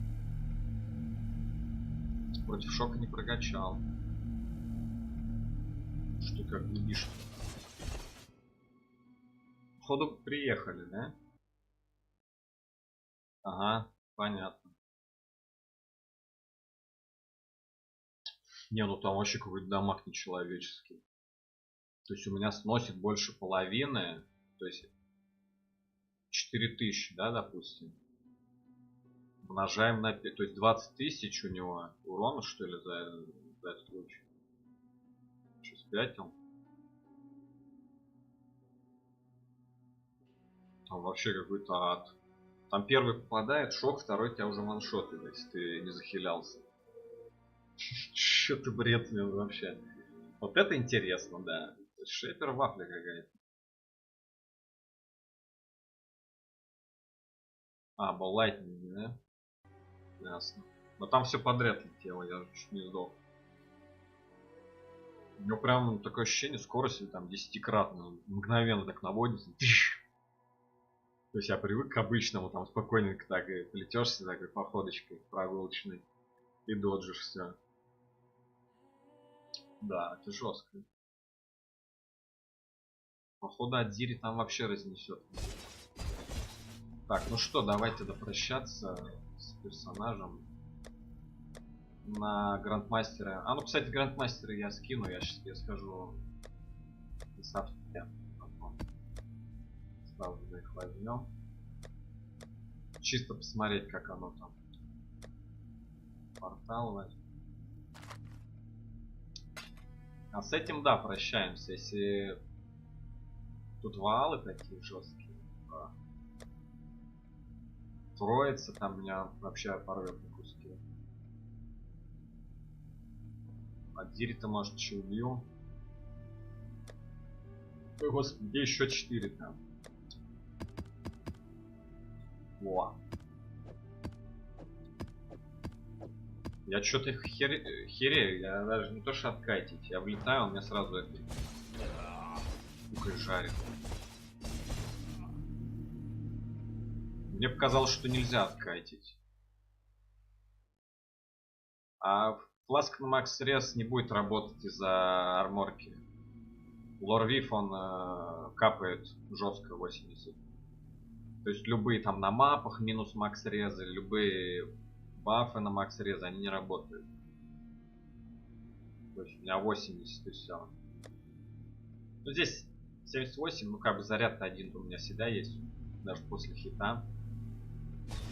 Вот как бы 80. Выше не сделать.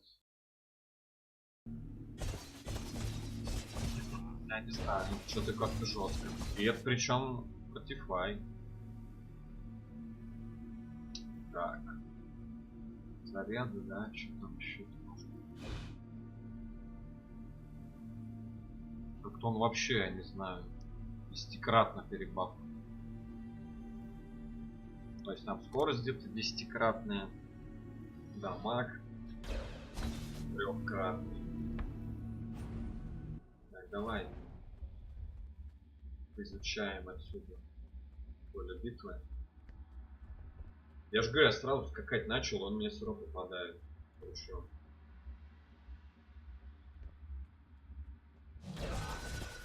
Зелгран. А флэм у него, блядь. Шо ты? Нихуя. Не стоит для него.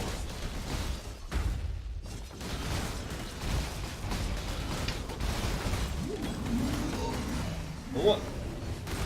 Вот этот луч, это единственная его атака была опасная.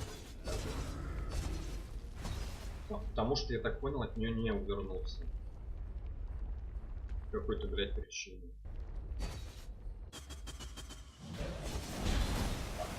Уточки, уточки. Уточки, уточки. Чё? Торгаемся?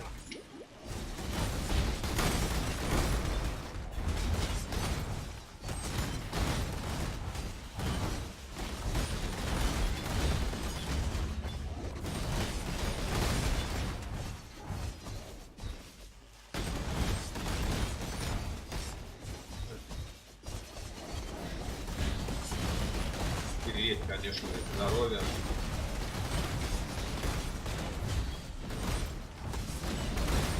Что говоришь, у тебя дамага много? Ходи-ка ты в Alluring ходи.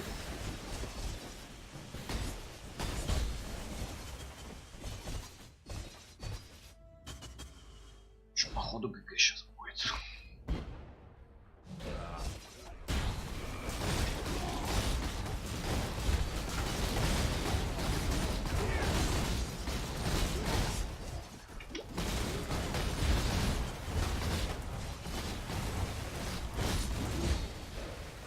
Я не понял, что у меня с АОЕ.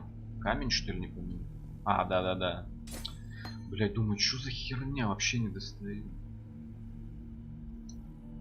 Теперь понятно, что за проблема была. Как бы нет дамага, нет отхила. Получаешь пизды.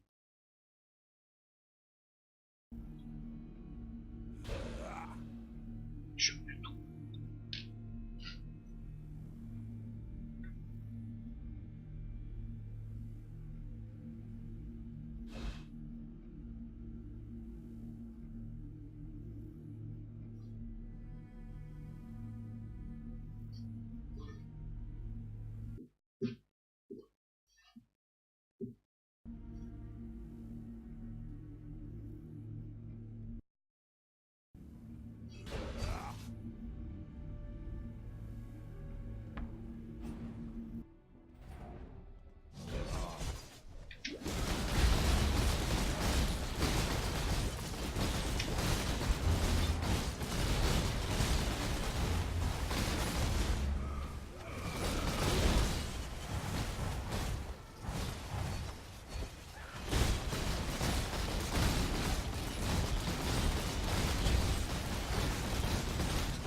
Жестко.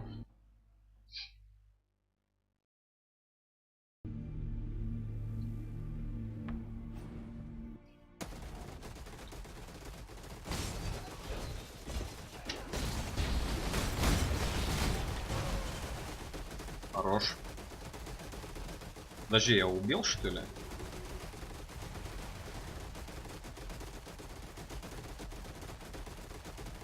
Убил, да?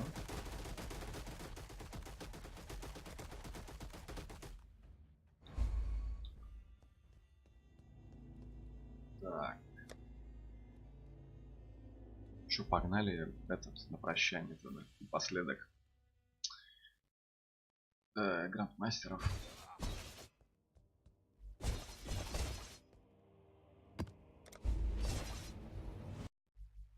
Тупо со счетчиком киллов.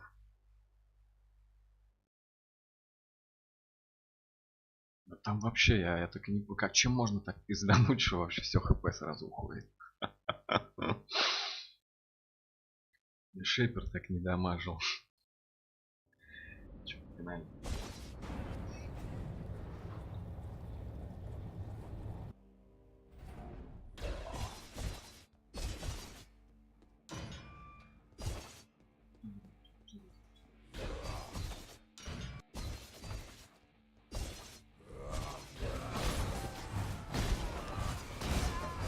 А какой жопу фортифай. Сейчас покажу.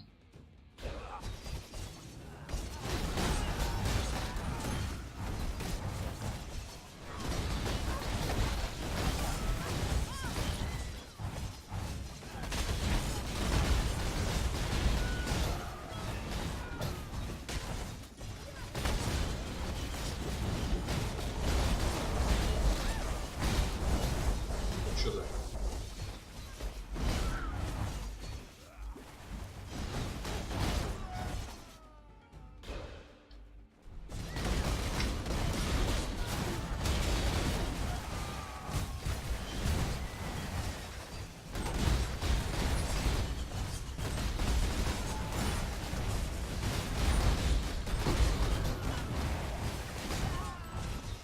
А так слушай, они друг с другом пиздятся или все на меня налетают?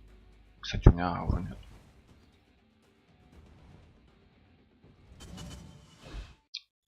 Вот проверяю бдительность чатика. Почему не сказали, что ауры нет?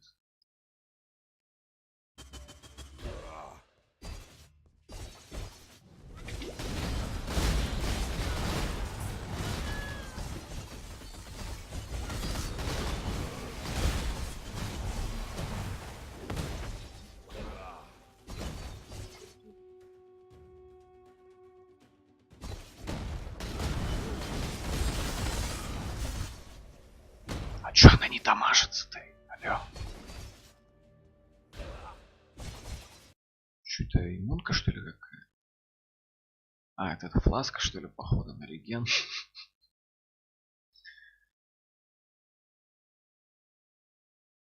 Вообще дамага что-то нет по нему.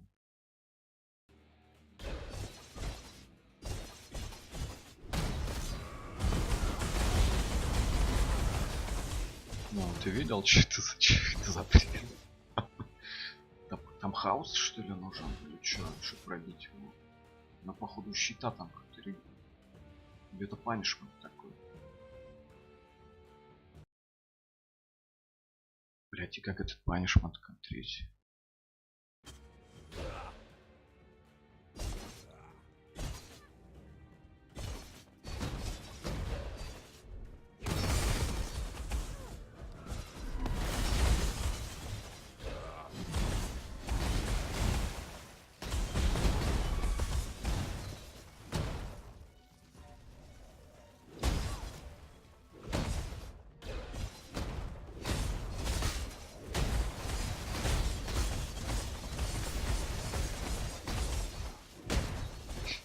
Походу приехали.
мана кончается и все.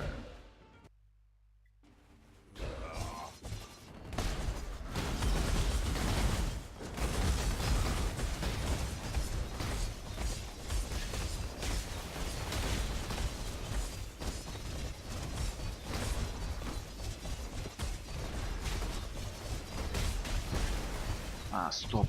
У него походу ворот что ли 100% или чё? Походу у него ворот бущенный, я так понял. Потому что как бы больше объяснений нету, почему дамага вообще нет.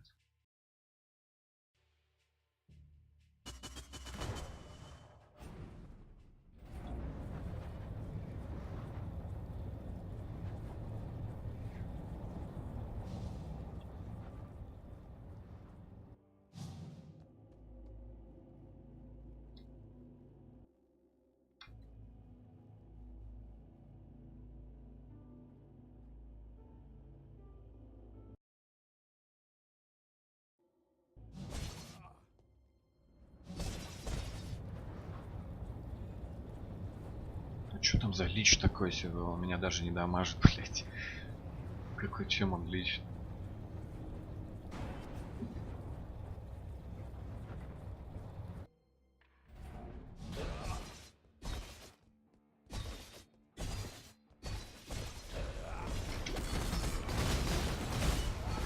Ну вот, видишь, убрал как бы... Ну, поставил иммунитет от тумана. И все, разлетелся. Ну, просто evasion крученный.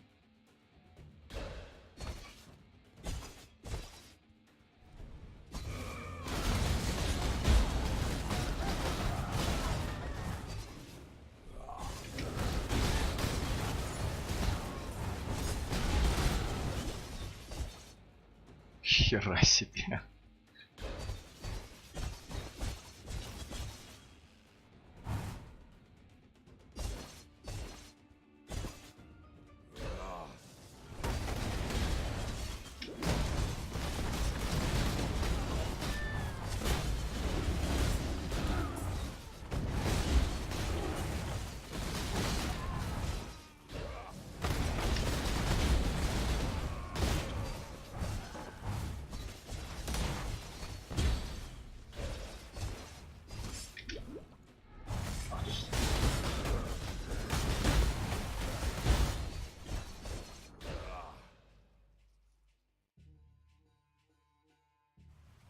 Что это за проклятуха такая, которая эквилибриум вешает?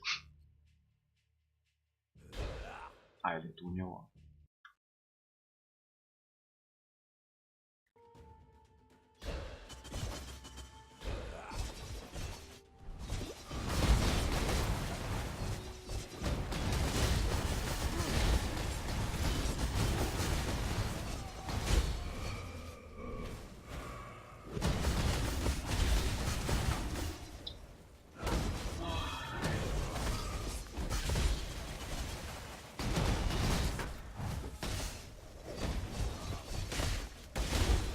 Понял, это блочник.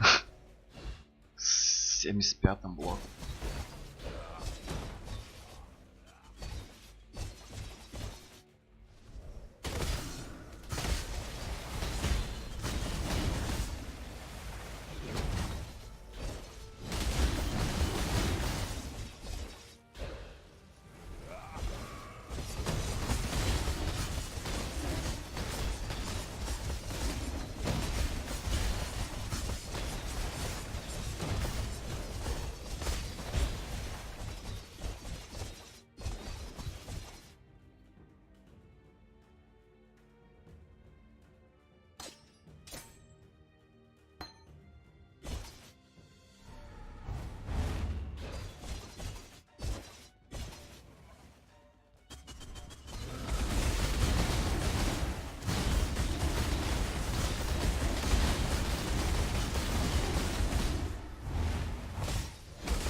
Чё-то пиздец какой-то.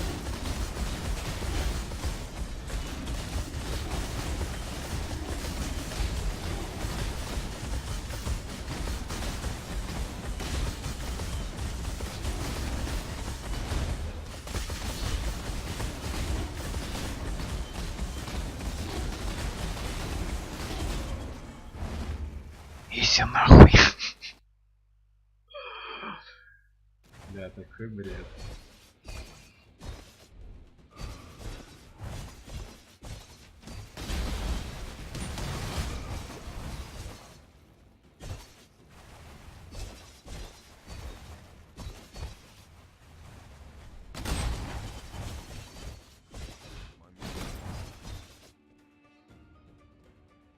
Блять, еще один Blood Magic надо.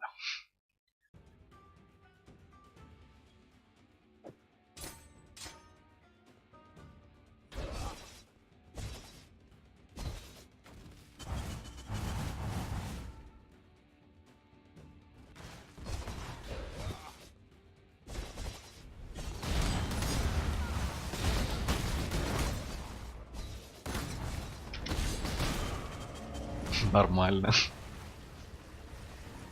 Это подрыв трупов или что это было?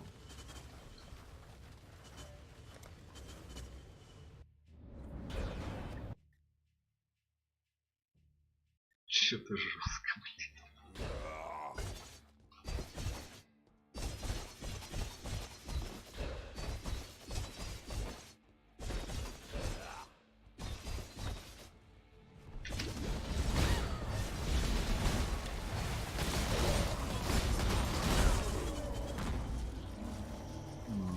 Прикольно.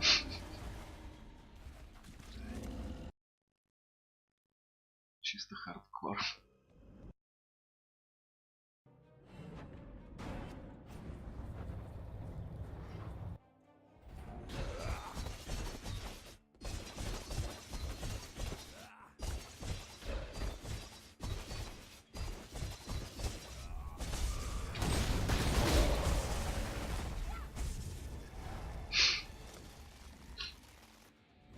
Все понятно с этой картой.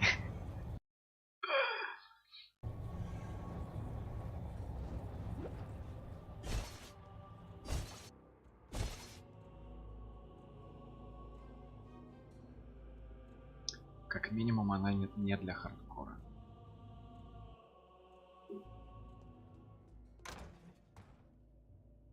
Самый прикол, что только она мне и падала всю лигу. То есть вот эти Encroaching Darkness вот давали вот эту хуйту. Так, ну ладно, чё. Заканчиваем. Всем спасибо.